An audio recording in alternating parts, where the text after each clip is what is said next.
నారాయణం నమస్కృత్య నరం చైవ నరోత్తమం దేవీం సరస్వతీం వ్యాసం తతో జయముదీరయేత్. హరి ఓం. పరమేశ్వర స్వరూపమైన సభకి నమస్కారం.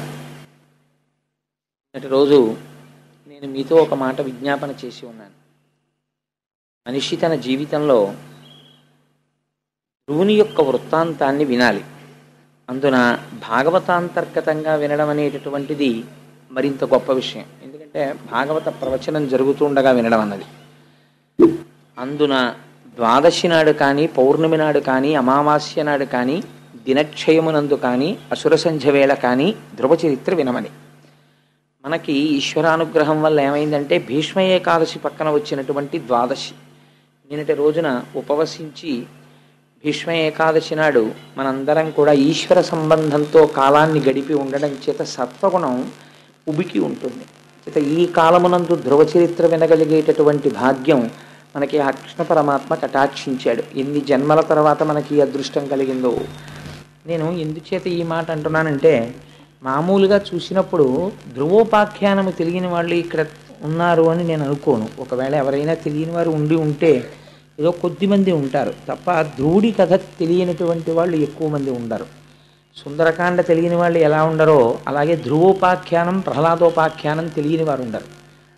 అయినా కూడా ధ్రువోపాఖ్యానం మనకి తెలుసు అని మనం అనుకుంటాం. కానీ ఆ ధ్రువోపాఖ్యానంలో చాలా రహస్యాలు ఉన్నాయి. తెలుసుకోవలసినటువంటి విషయాల్ని అందులో నిక్షేపించారు. మీకు నేను ఒక మాట చెప్పాను. భాగవతాన్ని ప్రారంభం చేసే ముందు వేదము యొక్క ఉత్తర భాగమైనటువంటి జ్ఞానకాండనంతటినీ కూడా వేదవ్యాసుడు ఉపనిషత్ సారాంశాన్నంతటినీ తీసుకొచ్చి భాగవతంగా ప్రతిపాదన చేశాడు. భాగవతంగా ప్రతిపాదన చేసి ఉంటే అది కేవలము జ్ఞాన సంబంధమే, అది తత్వ సంబంధమే అయి ఉన్నది. అయినప్పుడు అందులోకి కథలు ఎలా ప్రవేశించాయి, కొన్ని విషయాలను ఎలా తీసుకొచ్చి పెట్టారు మరి అంటే, సారభూతమైనటువంటి విషయములను పిండారు వ్యాసుల వారు. ఏది వింటే మనుష్య జన్మ సార్థకత పొందిపోతుందో అటువంటి వాటన్నింటినీ తీసుకొచ్చి హారం కింద గుచ్చారు. ఇవి మీరు తెలిసి వినండి, తెలియక వినండి, కథగా వినండి, తత్వంగా వినండి, ఎలా విన్నా సరే మీకు మహోపకారం చెయ్యగలిగినటువంటి సంఘటనల్ని, అటువంటి వృత్తాంతాల్ని తీసుకొచ్చి భాగవత పురాణంలో మనకి అందించాడు మహానుభావుడు. ధ్రువ చరిత్ర ఒక ఆశ్చర్యకరమైనటువంటి సందర్భం. ఎందుచేత ఆశ్చర్యకరమైన సందర్భము అన్నది మీకు నేను ఎక్కడికక్కడ ప్రస్తావన చేసే ప్రయత్నం చేస్తాను. మీకు నేను ఒక మాట మనవి చేశాను. మైథున సృష్టి జరగడం కోసమని బ్రహ్మగారు తన శరీరంలోంచి ఒక స్త్రీ స్వరూపాన్ని, పురుష స్వరూపాన్ని సృష్టి చేశారు అని. వారే స్వయంభవమనువు, శతరూప. స్వయంభవమనువు, శతరూప వారిద్దరూ కూడా ఉద్భవించిన తరువాత సృష్టి చెయ్యమని బ్రహ్మగారు ఆదేశించారు. వారికి 3 కుమార్తెలు, 2 కుమారులు కలిగారు. ఆ 3 కుమార్తెల పేర్లు నేను మొన్నటి రోజున చెప్పి ఉన్నాను. అకూతి, దేవహూతి, ప్రసూతి. కుమారులు ప్రియవ్రతుడు, ఉత్తానపాదుడు. ప్రియవ్రతుడి యొక్క వృత్తాంతం మనకి తర్వాత వస్తుంది. ఇవాళ మనం ఉత్తానపాదుడి గురించి మాట్లాడుకుంటున్నాం. ఆ ఉత్తానపాదుడికి 2 భార్యలు. మొదటి భార్య సునీతి, రెండవ భార్య సురుచి అనబడేటటువంటి 2 భార్యలు. ఆ 2 భార్యలతో ఉత్తానపాదుడు చాలా సంతోషంగా జీవితాన్ని గడుపుతున్నాడు. మీకు ధ్రువోపాఖ్యానంలో ఉన్న గమ్మత్తు ఏమిటంటే, మీకు ఆ పేర్లు వింటున్నప్పుడు ఏదో అనుమానం వస్తుంది. ఇది నిజంగా ఎక్కడో జరిగిన కథ, లేకపోతే ఏదైనా విషయాన్ని ఇందులో దాస్తున్నారా అన్న అనుమానం వస్తుంది. ఎందుచేత నేను ఈ మాట అంటున్నానంటే, ఆ పేరు పెట్టుకున్నవాడిని మీరు ఎక్కడైనా చూసారా? ఉత్తానపాదుడు అని పేరు పెట్టుకున్నవాడిని, పైకి కాళ్ళు ఉన్నవాడు ఉత్తానపాదుడు అంటే. అలా ఎలా ఉంటాడండి? అది అసహ్యంగా ఉంటుంది. కాళ్ళు పైకుంటే తలకాయ కిందకి ఎవరికీ ఉండదుగా. కానీ మనందరం అలాగే ఉన్నాం. ఎక్కడున్నాం? అమ్మ కడుపులో అలాగే ఉన్నాం. రేపు కపిల గీత విందురు. కానీ నిజంగా కపిల గీత వినడం అంటే పరమాత్మ సాంఖ్యం చెప్పడానికే కపిలావతారంలో వచ్చాడు. అది దేవహూతంతటిది కపిల గీత విని మోక్షాన్ని పొందేసింది. వ్యాసుల వారైతే ఒక మాట అన్నారు, అసలు ఈ కపిల గీత వినడం అనేటటువంటిది ఎప్పుడో సంభవిస్తుందయా. నేను మీకు చెప్పాను కదా, సారమంతా పిండేశాడు ఆయన. అందుకని ఈ కపిల గీత విన్నటువంటి వాళ్ళ యొక్క జీవితం మారిపోతోంది అన్నాడు ఆయన. అందుచేత మనమందరం ఉత్తానపాదులమే. అసలు మనం పుట్టే ముందు అందరం కూడా తల్లి కడుపులో పైకి కాళ్ళు పెట్టుకుని తల కిందకు పెట్టుకుని పడుకున్న వాళ్ళమే. ఆ తర్వాత అమ్మ కడుపులోంచి బయటికి వచ్చిన తర్వాత అన్ని ప్రాణులలాగే భూమికి అడ్డంగా పాకాం, తర్వాత నిలువుగా పెరిగాం. సరే, అందుచేత ఉత్తానపాదుడనేటటువంటి రాజుకి ఇద్దరు భార్యలు, ఒకరు సునీతి, ఒకరు సురుచి. సునీతి అన్న పేరు మీరు వినగానే తెలిసిపోయి ఉంటుంది మీకు. ఆవిడ ఏం చెప్తుందంటే నీతి చెప్తుంది. అందుకని ఆభిముఖ్యం ఉంటుందా? మర్యాద మంచి ఎప్పుడు లోపల నుంచి పలుకుతూనే ఉంటాయి. మనకి మాత్రమే వినపడుతుంది, వేరొకరికి వినపడదు. మీరు ఒక చెయ్యరాని పని చెయ్యాలి అని అనుకున్నారనుకోండి, లోపల నుంచి ఒక ప్రబోధం వస్తుంది. అయ్యో ఎందుకులే ఆ పని చేయకపోతే వచ్చిన నష్టం ఏమిటి, చేసి పాపం మూట కట్టుకోవడం తప్ప అనిపిస్తుంది మనకి. కానీ వెంటనే మాయ, అవిద్య, మనస్సు కామము వైపుకి ఈడ్చేసే ముందు చెయ్యరాని పనిని చేయిస్తుంది. ఆ ప్రబోధము యొక్క బలం ఎక్కువైపోతే అటువైపుకి తిరిగిపోతాం మనం. ఎక్కడో ఉండదు, సంఘర్షణ అంతా ఇక్కడే జరుగుతూ ఉంటుంది. అటువంటి సంఘర్షణ యందు సునీతికి ఒక కుమారుడు, సురుచికి ఒక కుమారుడు కలిగారు. సునీతికి కలిగినటువంటి కుమారుడు ధ్రువుడు, సురుచికి కలిగినటువంటి కుమారుడు ఉత్తముడు. ఇద్దరు కుమారులు కలిగారు. మీరు పేర్లు కొంచెం జాగ్రత్తగా జ్ఞాపకం పెట్టుకోవాలి. ఆ సురుచి, సునీతి ఇద్దరు భార్యలతో ఉత్తానపాదుడు ఉన్నాడు. ఒకానొక నాడు ఒక ఆశ్చర్యకరమైన సంఘటన. ఇది మామూలు మన ఇళ్లల్లో అయితే చెప్పుకోవలసినటువంటి సందర్భమే కాదు. దానికి వ్యాసుడు మురిసిపోయి, ఎవరండి రాసినవాడు? ఎవరో సాంఘిక నవలు రాసేవాళ్ళో, చందమామలో కథ రాసేవాళ్ళో వాళ్ళు రాయలేదు. లేకపోతే ఏదో పత్రికకి సరదాగా రాత్రి కూర్చునో కథ రాసేవాళ్ళు రాయలేదు. ఈ సంఘటనని తీసుకొచ్చి ఒక మహాత్ముడి యొక్క జీవితంగా, మీ జీవితాన్ని మార్చగలిగిన సందర్భంగా ఒక సంఘటనని వ్యాసుడు ఆవిష్కరిస్తున్నాడు. పోతన గారు పరవశించి అనువాదం చేశారు. ఇది రాముడు నా చేత అనువాదం చేయించాడన్నారు. ఏమిటి ఆ సంఘటన? అంత గొప్ప సంఘటన ఏం జరిగింది అంతఃపురంలో అంటే, మీరు ధ్రువోపాఖ్యానాన్ని మామూలుగా ఇన్ బిట్వీన్ ది లెటర్స్ అంటారు ఇంగ్లీష్లో, అలాగా మీరు దాన్ని అక్షరాల కింద చదివారనుకోండి, అది పెద్ద సంఘటనే కాదు. కానీ ఒక గొప్ప సంఘటన జరిగింది. ఏమా సంఘటన మీరు అవధరిద్దురు గాని. ఒకనాడు సుఖలీల నుత్తాన పాదుండు ఎరి ప్రియురాలైన సురుచి కన్న కొడుకు ఉత్తము తన తొడలపై నిడుకొని ఉపలాలనము చేయుచున్న వేళ అర్ధితదారోహణాపేక్షితుండైన ధ్రువుని కనుంగొని తివక ఆదరింపకుండుటకు గర్వించి ఆ సురుచియు సవిత బిడ్డండైన ధ్రువుని చూచి తండ్రి తొడనెక్క వేడుక తగిలనేని పూని నాగర్భమున నాడు పుట్టక అన్యగర్భమున పుట్ట కోరిన కలది నేడు జనకు తొడయక్కు భాగ్యంబు సవతి కొడక. ఎంత గొప్ప అనువాదమో చూడండి ఆ శిశపద్యం. ఒకనాడు ఉత్తానపాదుడు కూర్చునున్నాడు, సింహాసనం మీదేం కాదు, అంతఃపురంలో కూర్చునున్నాడు. పక్కన సురుచి నిలబడి ఉంది. సునీతిని దగ్గరికి రానివ్వడుగా, సురుచే ఉంటుంది ఎప్పుడు. సురుచి కొడుకు అయినటువంటి ఉత్తముడు తండ్రి తొడ మీద కూర్చున్నాడు. తండ్రి తొడ మీద కూర్చోవాలనేటటువంటి ఉత్సుకత కొడుక్కి సాధారణంగా ఉంటుంది. ఎంచేత అంటే ఆయన పెద్ద ఆఫీసర్ అవనివ్వండి, చుట్టూ ఆఫీసర్స్ని పెట్టుకుని ఇంట్లో ఏదైనా మాట్లాడుతుండనివ్వండి, కొడుకు పరిగెత్తుకుంటూ వచ్చి వాడికి ఏం తెలుసు అరమరికలు, నాన్నగారండి నేను ఒళ్ళో కూర్చుంటానంటాడు. తండ్రి ఇప్పుడు కాదు అలా కూర్చో, ఇప్పుడు అలా కాదు కూర్చో, అలా అన్న కొద్దీ వాడికి ఎక్కాలనిపిస్తుంది పిల్లాడికి. అదో విచిత్రం. పిల్లలకి తండ్రి తొడ మీద కూర్చుంటే ఉన్న ఆనందం వాడు మహాసామ్రాజ్య పట్టాభిషేకం పొందినట్టు ఆనందిస్తాడు. తండ్రి తొడ మీద కూర్చోవాలనుకుంటాడు. తండ్రి కూడా అంతే యథార్థానికి. అసలు పురుషుడికి ఐశ్వర్యములలోకెల్లా గొప్ప ఐశ్వర్యమేది అని ప్రశ్న వేశారు. అంటే అన్ని ఐశ్వర్యములలో గొప్ప ఐశ్వర్యం ఏది అంటే పుత్రగాత్ర పరిష్వంగము. తన కొడుకుని తాను గాఢముగా కౌగలించుకోవడమే పెద్ద ఐశ్వర్యం. ఎందుకంటే తానే కొడుకుగా ఉన్నాడు ఎదురుగుండా, అందుకని తనను తాను కౌగిలించుకోవడం కుదరదు. తన కొడుకుని కౌగిలించుకోవడం అంటే ఏమంటే కుమార్తె కూడా అలాగే పుట్టింది కదా అని మీరు అడగచ్చు. కానీ శాస్త్రం కన్న కూతురైనా సరే 5 సంవత్సరములు దాటిన తరువాత కూతురు నిద్రపోతుంటే తండ్రి ఆ గదిలోకి వెళ్ళడానికి నిషిద్ధం. తండ్రితో కలిసి కూతురు ఏకశయ్య యందు నిద్రించడం నిషిద్ధం. ఒక మర్యాద పెట్టింది సమాజమునందు, ఆ గౌరవం నిలబడ్డం కోసమని అంత గౌరవాన్ని నిక్షేపించింది. తండ్రికి కూతురు మీద మిక్కుటమైన ముద్దొస్తే కొడుకునైనా సరే ఎక్కడ పడితే అక్కడ ముద్దు పెట్టడానికి వీల్లేదు, ధర్మశాస్త్రం అంగీకరించదు. మూర్ధన్య స్థానమునందు చిన్నతనంలో వేరు, 5 ఏళ్ళు దాటితే బిడ్డడి యొక్క తల పట్టుకుని ఉంచి, ఒకవేళ వాడు మనకన్నా పొడుగైపోతే వాడి తలకాయ పట్టుకుని ఉంచి వాడి యొక్క మూర్ధన్య స్థానమునందు పాపట యందు తండ్రి ముద్దు పెట్టుకుంటే వాళ్ళకి ఆయుర్దాయం వృద్ధిలోకి వస్తుంది, వాళ్ళు ఇంకా వృద్ధిలోకి వస్తారు తప్ప ఎక్కడ పడితే అక్కడ ముద్దు పెట్టడాన్ని శాస్త్రమునందు నిషేధించింది. అందుచేత తండ్రి కొడుకు మీద, తండ్రి యొక్క తొడ మీద కూర్చునున్నాడు ఉత్తముడు, సురుచి కొడుకు. పాపం సునీతి కొడుకు పరుగు పరుగున వచ్చాడు. ఆయన ధ్రువుడు, ఆయనకి కూడా కోరిక కలిగింది నాన్నగారి తొడ మీద కూర్చోవాలి అని. వచ్చి నాన్నగారు నాన్నగారు నేను కూడా కూర్చుంటాను నాన్నగారు అన్నాడు. తండ్రి ఎక్కించుకోలేదు తొడ మీద. ఎందుకు ఎక్కించుకోలేదు? కొడుకు మీద ప్రేమ లేక కాదు, మీరు అది గమనించాలి. కొడుకు మీద ప్రేమ ఉంది, ఎందుకనంటే తన కొడుకే. కొడుకుల యందు భేదం ఉండదు, భార్యల యందు భేదం ఉండొచ్చు శాస్త్రంలో, అదో గమ్మత్తు. ఎందుకంటే రెండూ తన తేజస్సులే. అందుకని ఆ కొడుకు యందు ప్రేమ ఉంది, కానీ ఆ కొడుకుని ఎందుకు ఎక్కించుకోడు? సురుచి పక్కనుంది. నా కొడుక్కి సునీతి కొడుక్కి ఇద్దరినీ తొడ మీద కూర్చునే స్థానమా అంటుంది. అందుకని ఆవిడ ఉండగా కూర్చోపెట్టుకోలేడు, అందుకని ఎక్కించుకోవడానికి ఇష్టపడలేదు. కానీ జవాబు చెప్పలేదు.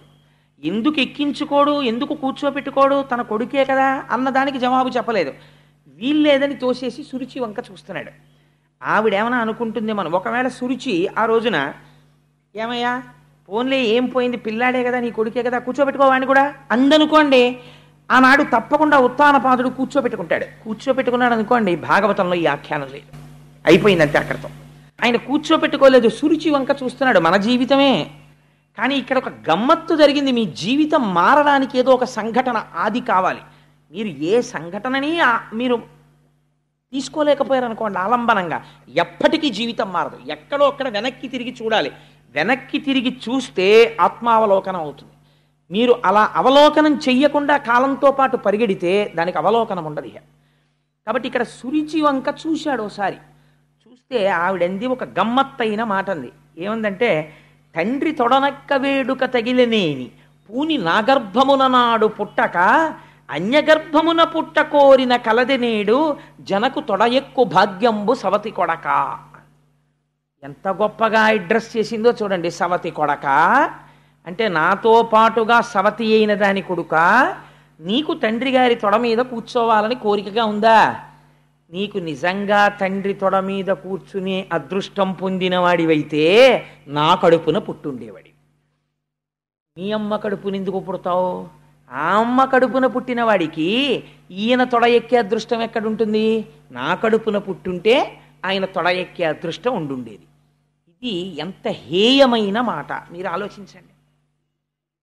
క్షేత్రములు రెండూ సమానం, బీజములు రెండూ సమానం. కానీ కేవలము ఆభిజాత్యముతో ఈ మాట అంటోంది. ఇప్పుడు ఎవరిని నింద చేసింది ఆవిడ? ఆవిడ ధ్రువుణ్ణి నింద చేయలేదు. సవతి కొడక అని పిలవడంలో తన సవతిని చిన్నబుచ్చుతోంది. ఆవిడ కడుపున పుట్టిన నీకు భార్య అయితే అయిందేమో, ఎప్పుడో ఈయన అనుగ్రహాన్ని పొందితే పొందిందేమో, కానీ ఆవిడ కడుపున పుట్టిన వాడికి ఆయన తొడ ఎలా ఎక్కుతావురా? ఆయన తొడ మీద కూర్చోవాలంటే నా కొడుకు అయి ఉండాలి అంటే తన ఆభిజాత్యాన్ని ప్రకటించుకుంది సవతితో కలిపి. ఇదే సురుచి అంటే. ఎంత అహంకారం చూడండి.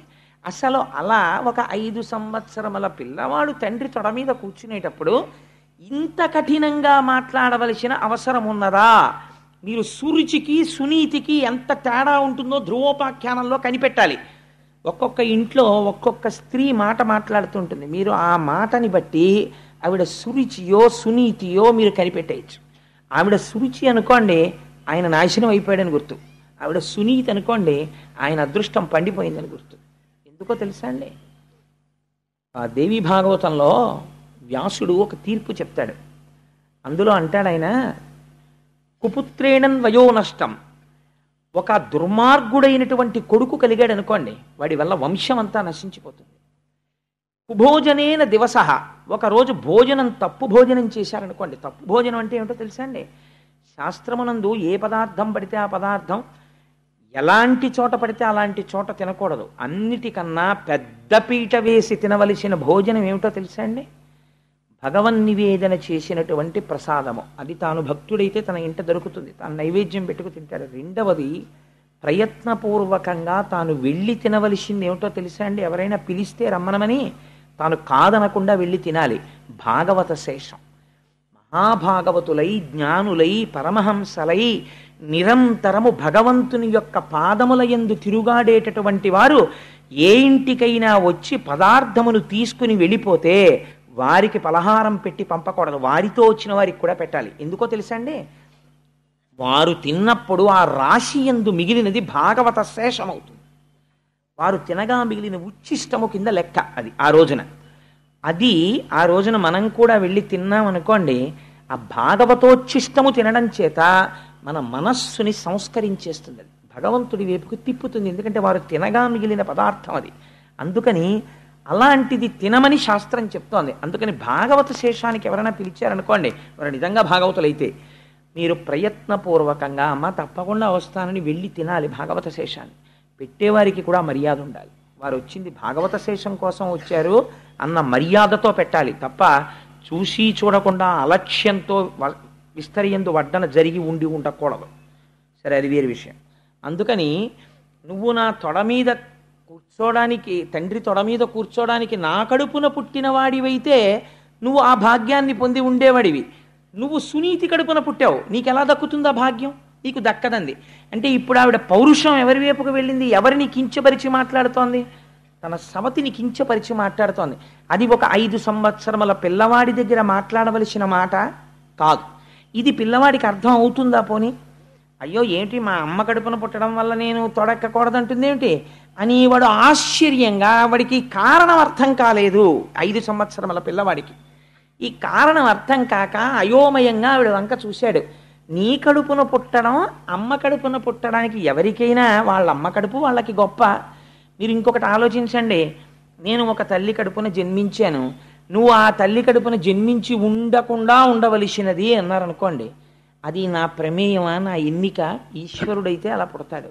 అయినా నేను ఏ కడుపున పుట్టినా నా యొక్క నడువడి చేత ఆ కడుపు ధన్యం అవ్వాలి. అందుకే ఒక మహాపురుషుడు కనపడ్డాడు అనుకోండి, ఒక ఆయన పరమ భాగవతోత్తముడో లేకపోతే దేశసేవ చేసిన వాడో సత్పుత్రుడో అనుకోండి, వెంటనే ఎవరిని స్మరిస్తారంటే తండ్రిని స్మరించరు. ముందు ఏ తల్లి కన్న కొడుకో, మహానుభావ మిమ్మల్ని ఏ అమ్మ కందోనండి అంటారు.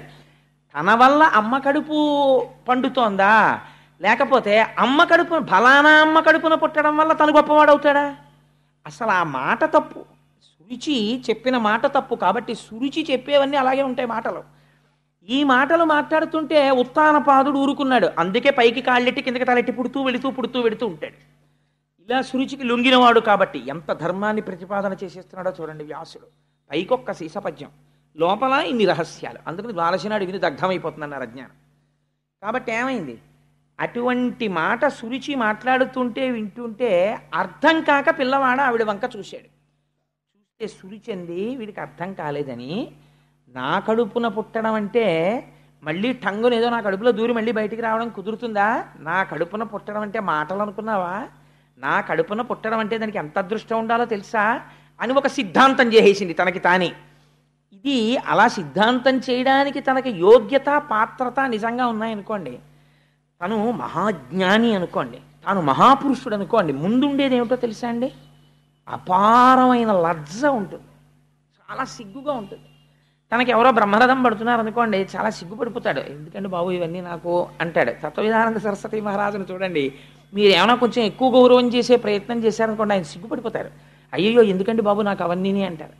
గట్టిగా పువ్వులు తీసుకెళ్ళి మీరు ఆయన పాదాల మీద వేస్తే ఆయన అంగీకరించరు. ఎందుకంటే అవన్నీ అలా చేయకండి అంటారు. మీరు ఇంకో 4 పూలదండలు వేస్తే ఆయన అంగీకరించరు. ఎందుకంటే అవన్నీ అలా వేసేస్తారు, అనవసరం అన్ని పూలదండలు అంటారు. 2 మాటలు ఎక్కువ పొగిడారనుకోండి, చాలా సరళంగా అవన్నీ కాలగతిలో వెళ్ళిపోయేవండి, అవన్నీ ఏంటి అంటారు. అసలు జ్ఞాపకంలోకి తెచ్చుకోరు. వాళ్ళు లజ్జతో ఉంటారు. ఎందుకనంటే ఆ మాటలు వాళ్ళని శూలం పెట్టి పొడిచినట్టుంటాయి. ఎందుకురా బాబు ఈ పొగడ్తలని నాకు అన్నట్టుగా ఉంటారు వాళ్ళు. అందుకని ఆ సిగ్గుతో కూడినటువంటి స్థితి ఈశ్వరానుగ్రహం. భక్తి ఉన్న వాళ్ళకి మాత్రమే అబ్బుతుంది. భక్తి లేకుండా రాజసమైన స్థితిలో ఉన్నవాడికి పొగుడుతుంటే చాలా సంతోషంగా ఉంటుంది. అయితే ఒకటి, అది ఒకనాటికి సాత్విక భక్తి కింద పరిణమించవచ్చు. నిజంగా ఆయన చాలా మంచి పనులు చేసినవాడు అనుకోండి, ఒకవేళ ఇవాళ పొగిడితే సంతోషించవచ్చు. కానీ ఆ భక్తి ఒకనాడు ఆయన్ని ఉద్ధరిస్తుంది, ఆయన్ని మంచి స్థితికి తీసుకెడుతుంది, రాజసంలోంచి తామసంలోకి తీసుకెడుతుంది. నిష్కారణ పొగుడుకోకూడదు. అందులో తనని తాను పొగుడుకున్నాడు అనుకోండి, వెంటనే తాను చచ్చిపోయినట్టే, ఆత్మహత్య చేసేసుకున్నట్టు. కాబట్టి ఇప్పుడు ప్రాయశ్చిత్తం చేసుకోవాల్సి ఉంటుంది. సురుచి ఎలా మాట, సురుచితో బాగా సంగం ఉన్నవాడికి ఉండే అలవాటు ఏమిటో తెలుసా అండి? తన్ని పొగుడుకోవడం, ఎదుటి వాళ్ళలో దోషం పడుతుండడం. ఎప్పుడూ ఎదుటి వాళ్ళలో దోషం పడుతుంటాడు, తనని పొగుడుకుంటుంటాడు. అంటే ఆయన సురుచిని భార్యగా పొంది ఉన్నాడు, లొంగి ఉన్నాడని పసిగట్టవచ్చు. కాబట్టి నువ్వు ఎక్కువ మాట్లాడక్కర్లేదు. నీకు లోకం యొక్క పోకడని ఒక వృత్తాంతంలో తేల్చేస్తాడండి వ్యాసుడు. ఆయన సమర్థత అటువంటిది అని ఆవిడంది. నిజంగా నీకు ఆ నాన్నగారి తొడ మీద కూర్చోవాలని కోరిక ఉంటే నా కడుపున పుట్టి ఉండవలసింది. నా కడుపున పుట్టలేకపోయావు కదా, నా కడుపున పుట్టలేకపోయిన వాడు ఇప్పుడు మళ్ళీ తండ్రి తొడ మీద కూర్చోవాలంటే ఏ పని చేయాల్సి ఉంటుందో తెలుసా? అదిగానా నీ వదోక్షు పాద పద్మములాశ్రయింపు పాయక హరినా యుదరమున పుట్టనిచ్చును వదలక ఎట్లయిన ముదము వడసెదవనగా. మళ్ళీ నువ్వు నా కడుపులోంచి బయటికొచ్చి మీ తండ్రి తొడ మీద కూర్చోవాలంటే, నా కడుపున పుట్టేటంతటి అర్హత నువ్వు పొందాలంటే ఏం చెయ్యాలో తెలుసా? అదోక్షజుడు అంటే ఇంద్రియములకు లొంగనివాడు ఉన్నాడే, అటువంటి మహానుభావుడైనటువంటి శ్రీ మహావిష్ణువు యొక్క పాదారవింద సంసేవనం చేస్తే, ఆయన అనుగ్రహిస్తే, ఆయన అనుగ్రహించాడని గుర్తేమిటో తెలుసా? శ్రీమన్నారాయణ అనుగ్రహము కలిగితే నువ్వు నా కడుపున పుడతావు. అల్లా పుట్టాడు రా ఉత్తముడు, అందుకని తండ్రి తొడ మీద కూర్చున్నాడు. శ్రీమన్నారాయణ అనుగ్రహము నీ యందు లేదు, అందుకని నువ్వు ఎక్కడ పుట్టావు? సునీతి యందు పుట్టావు. అసలు నిజంగా అనుగ్రహం ఉంది కాబట్టి సునీతి యందు పుట్టాడు. అనుగ్రహం లేదు కాబట్టి ఉత్తముడు సురుచి యందు పుట్టాడు. ఆవిడేం చెప్తోంది? తిరగేసి చెప్తోంది. ఇది ఎవరి మాటలో తెలుసా అండి? మొత్తం సుందరకాండని తీసుకొచ్చారు ఈ తేటగీతి పద్యంలోకి. ఎవరు మాట్లాడతారు ఈ మాటలో? విహర రమస్వ భుంచ్వ భోగాన్ ధన నిచయం ప్రతిశామి మిదినించ మైలలలనే యథాసుకత్వం తైచ సమేత్తలంతు బాంధవాస్తే. రావణుడు మాట్లాడతాడు సుందరకాండలో. ఎందుకు ఈ తపస్సు, ఎందుకు ఈ ఒంటి జడ, ఎందుకు ఈ ఉపవాసాలు, హాయిగా రమించు, భోగించు, నీకు కావలసినంత డబ్బిస్తాను అని ఈశ్వరుడి వైపుకి తిరుగుతున్నటువంటి మనస్సుని భౌతికమైనటువంటి సుఖము వైపుకి తిప్పుతాడు. పైగా ఇది ఎంత అదృష్టం ఉంటే సుఖపడగలమండి. ఒక విచిత్రమైన వేదాంతం చెప్తాడు. ఇంటిలో ఐశ్వర్యం ఉండి ఏకాదశి నాడు ఉపవాసం చేశాడు. ఎందుకు చేశాడు? భగవంతుడి కోసం. వేరొకడు అంటాడు, ఏంటండి ఇవన్నీ పిచ్చి, ఈశ్వరుడు ఎందుకు ఇచ్చాడు? తినడానికి ఇచ్చాడు, అంతేగాని అవన్నీ పెట్టుకుని ఉపవాసం చేయమనే, ఎందుకంటే ఇదంతాను అంటాడంటే ఇది రావణ ప్రలాపన. కాబట్టి అది వాడు ఏకాదశి వ్రతం చేస్తున్నాడు కాబట్టి వాడు ఉపవాసం ఉన్నాడు అని తెలుసుకోడు, ఒక నింద కూడా చేస్తాడు. అదే రావణుడు చేస్తాడు. అదే సురుచి మాట్లాడుతుంది. ఎలా మాట్లాడుతుందో చూడండి. శ్రీమన్నారాయణ అనుగ్రహం ఉంటే నా కడుపున పుట్టుండేవాడివి, మీ నాన్న తొడెక్కుండేవాడివి. నాన్న శాశ్వతమా, తొడ శాశ్వతమా, ఎక్కడం పెద్ద వైభోగమా అని ఈ మాట చెప్పి నీకు నారాయణానుగ్రహం లేదు అంది.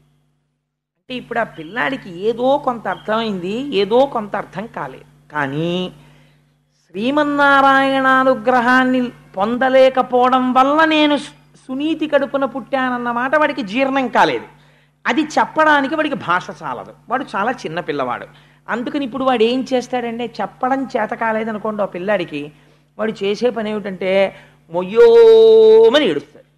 కాబట్టి ఇప్పుడు వాడు ఏం చేశాడంటే, నాన్న తొడక్కనివ్వలేదు, సురుచి ఏదో మాట్లాడుతోంది, తనకు అర్థం కాలేదు, ఇది ఒక గొప్ప సంఘటన, ఇది మనకి ఒక పరమపావనమైన ఆఖ్యానాన్ని అందించబోతోంది. అందుకని వ్యాసుడి ఈ శ్లోకాన్ని తీసుకున్నాడు. ఇక్కడ నుంచి వాడు ఏడుస్తూ, ఇలా ఏడిచిన వాడు లేడురా. ఏడిచిన వాళ్ళందరూ సురుచి కోసం ఏడిచిన వాళ్లే. నాకు ఇంకా కారు లేదని ఏడిచినవాడు, నాకు ఆ భోగం లేదని ఏడిచినవాడు, ఈ భోగం లేదని ఏడిచినవాడు, ఈశ్వరుడు అన్నీ ఇచ్చినా కూడా ఏదో వెతుక్కున్నది లేదని ఏడిచినవాడు, ఉన్నాయని తృప్తిపడి ఈశ్వరుడి కోసం ఏడ్చినవాడు లేడు. ఇవాళ నారాయణానుగ్రహం నాకెందుకు లేదని ఏడుస్తూ వెళ్ళిపోతున్నాడు, చెప్పుకోవడం చేత కానివాడు. ఇది ఆశ్చర్యకరమైన సంఘటన. 5 ఏళ్ల పిల్లవాడికి ఇట్లాంటి ఆలోచన వచ్చింది. ఈ ఆలోచన రావడం గొప్పతనం, సాధారణంగా ఎవరికి రాది ఈ ఆర్తి. కాబట్టి అది వైరాగ్యమే. నాకు ఎందుకు రాదు అనుగ్రహం అని ఏడవడం, ఆ ఏడుపే వైరాగ్యం. కాబట్టి అది తెలిసి తెలియని వైరాగ్య సంపద ఏర్పడింది. కానీ దీన్ని పూర్ణ వైరాగ్యం చేసేవాడు వాడు ఉండాలి. ఇప్పుడు దాన్ని మార్గమునందుకు త్రిప్పగలిగిన వాడు ఉండాలి. వాడు ఏడుస్తూ అమ్మ దగ్గరికి వెళ్ళాడు. సునీతి మాటకి సురుచి మాటకి ఎర్రగీత గీసినంత తేడా ఉండాలి. అలా లేదనుకోండి, మీరు ఆవిడ్ని సునీతి అని పిలవడానికి వీల్లేదు కదా. అందుకని వాడు ఏడుస్తూ అమ్మ దగ్గరికి వెళ్ళాడు. ఎందుకురా ఏడుస్తున్నావు అని అడిగింది అమ్మ. అమ్మ ఏమడుగుతుందండి? ఈ పిల్లాడి ఏడుస్తుంటే ముందు అమ్మ ఏమడుగుతుందంటే, ఏనన్నా ఎందుకు ఏడుస్తున్నావు అంటుంది. అమ్మ దగ్గర ఒక లక్షణం ఉంటుంది, మీరు గమనించండి. ఆ ఎదురు పోర్షన్ వాళ్ళు ఈ పోర్షన్ వాళ్ళు చాలా స్నేహితులు. పిల్లాడు అలోహమని ఏడుస్తూ అమ్మ దగ్గరికి వెళ్ళాడు అనుకోండి, పెద్ద గోల పెట్టేస్తాను. ఎందుకురా ఏడుస్తున్నావు అన్నాడు అనుకోండి, అమ్మ అమ్మ నన్ను ఎదురింటి అక్క ఆడనివ్వట్లేదమ్మా అన్నాడు అనుకోండి, నువ్వు ఆ అక్కతో మాట్లాడకంటావు, నువ్వు అక్కతో మాట్లాడకు, చెప్తాను నేను ఈ మాట దాని సంగతి అంటుంది. అంటే పిల్లాన్ని ఉపశమింప చేయడం కోసం చిన్న అక్కసు వస్తుంది అమ్మకి, తన పిల్లాడికి ఏదో పొరపాటు జరిగిపోయిందని. అమ్మ అంత నిష్పక్షపాతంగా ఉండడం కష్టం, అమ్మ అంటేనే అంతండి. పిల్లాడికి ఇంత హాని జరిగితే తనకి ఏదో పాము కుట్టినంత పరితపించిపోతుంది. అలాంటి అమ్మ లేకపోతే లోకం ఎక్కడుంది? కాబట్టి అమ్మ అలా మాట్లాడుతుంది. కానీ సునీతి మాట్లాడడంలో ఉన్న గమ్మత్తు ఎలా ఉంటుందో చూడండి. ఆవిడ దగ్గరికి వెళ్ళి పిల్లాడు ఓహో ఏడుస్తున్నాడు. వాడికి ఎందుకు ఏడుస్తున్నావురా అంటే, నేనేమిటో శ్రీమన్నారాయణ అనుగ్రహం నాకు లేదుట, అందుకుని నీ కడుపున పుట్టాంట, ఇవన్నీ చెప్పడం వాడికి చేత కాదు. ఏడుస్తుంటే ఆవిడ అటు ఇటు చూస్తోంది, ఎందుకు ఇలా ఏడుస్తున్నాడని. సవతి ఆడిన మాటల సారెతలచి ఈలోగా అక్కడ ఉండేటటువంటి అంతఃపుర కాంతలు కొంతమంది పరిగెత్తుకొచ్చారు. ఎందుకమ్మా పిల్లాడు ఏడుస్తున్నాడు అని అడిగారు. అడిగితే వీడు చెప్పలేడు. వాళ్ళు అన్నారు, అమ్మా అనరాని మాట ఒకటంది సురుచి ఇవ్వాల, నీ కొడుకు తండ్రి గారి దగ్గరికి వెళ్ళి తొడ మీద కూర్చుంటానన్నాడు, నీకు నారాయణానుగ్రహం లేదురా, అందుకుని సునీతి కడుపున పుట్టావు, నా కడుపున పుట్టుండేదానివి అనుగ్రహం ఉంటే నువ్వు అది నా కడుపున పుట్టకుండా నాన్న తొడ మీద ఎలా కూర్చుంటావని అడిగింది. అంటే ఇప్పుడు సునీతి ఏడ్చింది ఈ మాటకి. ఏడ్చి ఆవిడంది, సవతి ఆడిన మాటల సారె తలచి కొనుచు బేర్చిన దుఃఖాబ్ది కుందుచుండే దావ పావక శిఖిల చేతగిలి కాంతి వితతి కందిన మాధవీ లతిక స్పోలే. ఎంత గొప్ప మాటో చూడండి. మాధవీలత అని అతి సున్నితమైనటువంటి ఒక తీగ, ఒక జాజి తీగో ఒక మల్లె తీగో పందిరెక్కుతోంది. దాన్ని మీరేం కాల్చేయలేదు, కానీ చాలా నాజూకుగా పరమకోమలంగా ఉండేటటువంటి ఒక మల్లె తీగకి కొద్దిగా అంత దూరంలో ఎవరో చెత్త తగలపెట్టారు. ఒక పెద్ద మంట రేగింది, దాని సెగ ఈ తీగకి కొట్టింది. అసలే తీగ పరమ సౌకుమార్యంతో కూడినటువంటి తీగ. అక్కడ తగిలినటువంటి ఆ మంట వేడి తగిలి ఎంత ఒడిలిపోయి ఎంత ఎలా అయిపోతుందో అలా కరెక్ట్గా అలాగే వస్తుంది. అలా అటువైపు నుంచి వచ్చినటువంటి ఆ పొగకి, ఆ తప్తము చేయగలిగినటువంటి ఆ వేడికి పాపం ఆ మాధవీలత ఎలా కందిపోతుందో అలా కందిపోయింది ఆవిడ యొక్క మనస్సు. కందిపోయి ఆవిడంది కొడుకుని చూసి, ఎంత మాట అందరా సురిచి, అదేదో గొప్పదనుకుంటోంది, దాని కడుపున పుట్టడం గొప్ప అని వెంటనే కయ్యానికి వెళ్ళిపోవాలి. ఆవిడంది, అనగా ఈ దుఃఖమునకు పనిలేదన్యులకు సొలయ బలవంతంబై తన పూర్వజన్మ దుష్కృతి ఘనకర్మము వెంటనంటగానెవ్వలనన్. నాయనా, నువ్వు ఏడుస్తున్నావు కదా, మీ నాన్న తొడ ఎక్కనివ్వలేదని. ఎవరికైనా దుఃఖం కలిగితే ఆ దుఃఖానికి కారణం వేరొకరిని నిందించకూడదు. మీ పిన్ని నిన్ను నాన్న తొడ ఎక్కనివ్వలేదు అని నువ్వు ఏడుస్తున్నావు, కానీ అలా ఏడవకూడదు. ఎందుకో తెలుసా? తప్పు పిన్నిని ఏమనకూడదు. పిన్ని కాదురా నీ దుఃఖానికి కారణం, నువ్వు గత జన్మలలో చేసుకున్నటువంటి పాపమే ఇవాళ నువ్వు ఏడిచేటట్టు చేసింది తప్ప, ఇప్పుడు మళ్ళీ తల్లితో సమానమైనది నీ పినతల్లి. నీ పినతల్లిని నువ్వు మళ్ళీ ఇంకొక మాట అంటే మళ్ళీ అమ్మని దూషించినటువంటి దోషం కట్టి కుడిపి మళ్ళీ బాధపడతావు. అందుచేత తప్పు నాన్న, ఆవిడ కాదు నీ బాధకి కారణం, నేను కాదు నీ బాధకి కారణం, నీ తండ్రి కాదు, నువ్వు చేసుకున్న పాపకర్మయే నీ దుఃఖమునకు కారణము. ఏ తల్లి మాట్లాడుతుందండి ఇలాగా? ఎంత అందంగా మాట్లాడిందో చూడండి ఆవిడ. అని పినిమిటి చేతను పెండ్లామని కాదు, నికృష్ట దాసి అనియను పిలువంగను చాలని దుర్భగురాలనగల నా కుచ్చి నుదయమందిన కథనన్. నువ్వు ఇవాళ ఇటువంటి బాధ ఎందుకు పొందుతున్నావో తెలుసా? మీ పిన్ని ఆ మాట అంది అంటే ఉత్తినే అనలేదురా. మీ నాన్నగారికి నేను కూడా భార్యని. పోనీ పినిమిటి చేతను పెండ్లామని కాదు, మా ఆవిడ అని ప్రేమతో ఎప్పుడైనా ఓ సునీతి ఇలరా అని పిలవకపోతే పిడపోయిరి. అలా పిలవకపోతే నేను బాధపడినా. ఇవాళ నాకు భార్య యొక్క స్థాయి లేదు. ఒక నికృష్టమైన దాసి ఇద్దరూ పక్క పక్కన నిలబడితే మీ నాన్నకి ఏదైనా గబుక్కుని పిలవవలసి ఉంటే నికృష్టమైనటువంటి ఆ దాసిని పిలుస్తాడు, కానీ నన్ను పిలవడం ఎందుకో తెలుసా? నికృష్ట దాసి అనియను పిలువంగను చాలని దుర్భగురాలగు నా కుచ్చి ఉదయమందిన కథనన్. అంటే ఇప్పుడు ఎవరిని నిందించుకుంటోంది? నా పాపకర్మ నన్ను కట్టి కుడుపుతోంది. మీ నాన్న చేత సురుచి పొందినటువంటి అదృష్టాన్ని నేను పొందలేకపోయాను. నేను పొందలేని కారణం వల్ల నువ్వు పొందలేకపోయావు. తప్పించి నా దురదృష్టం రా, మీ నాన్నగారు ఒక భార్య పట్ల అలా, ఒక భార్య పట్ల ఇలా ఉన్నారు అంటే అది నా దురదృష్టం.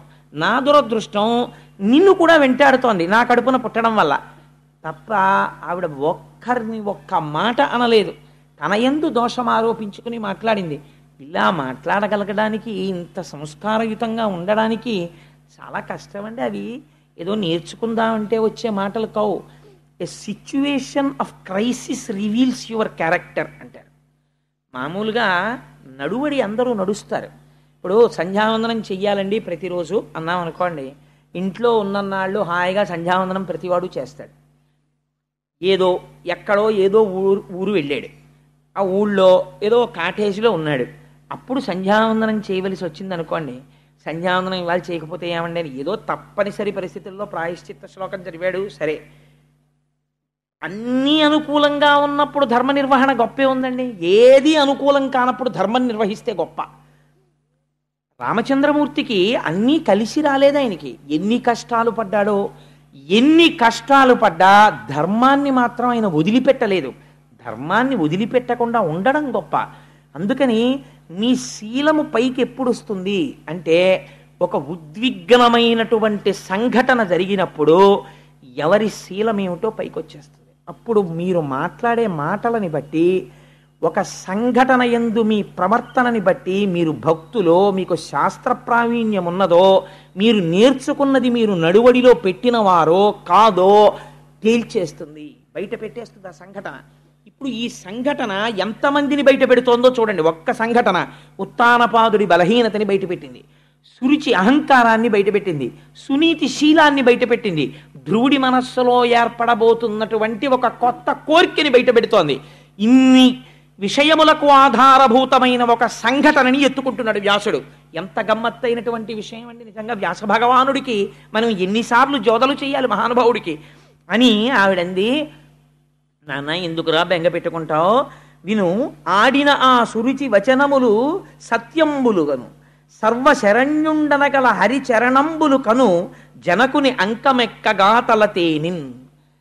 సురుచి ఏం చెప్పిందో అది పరమ యథార్థం.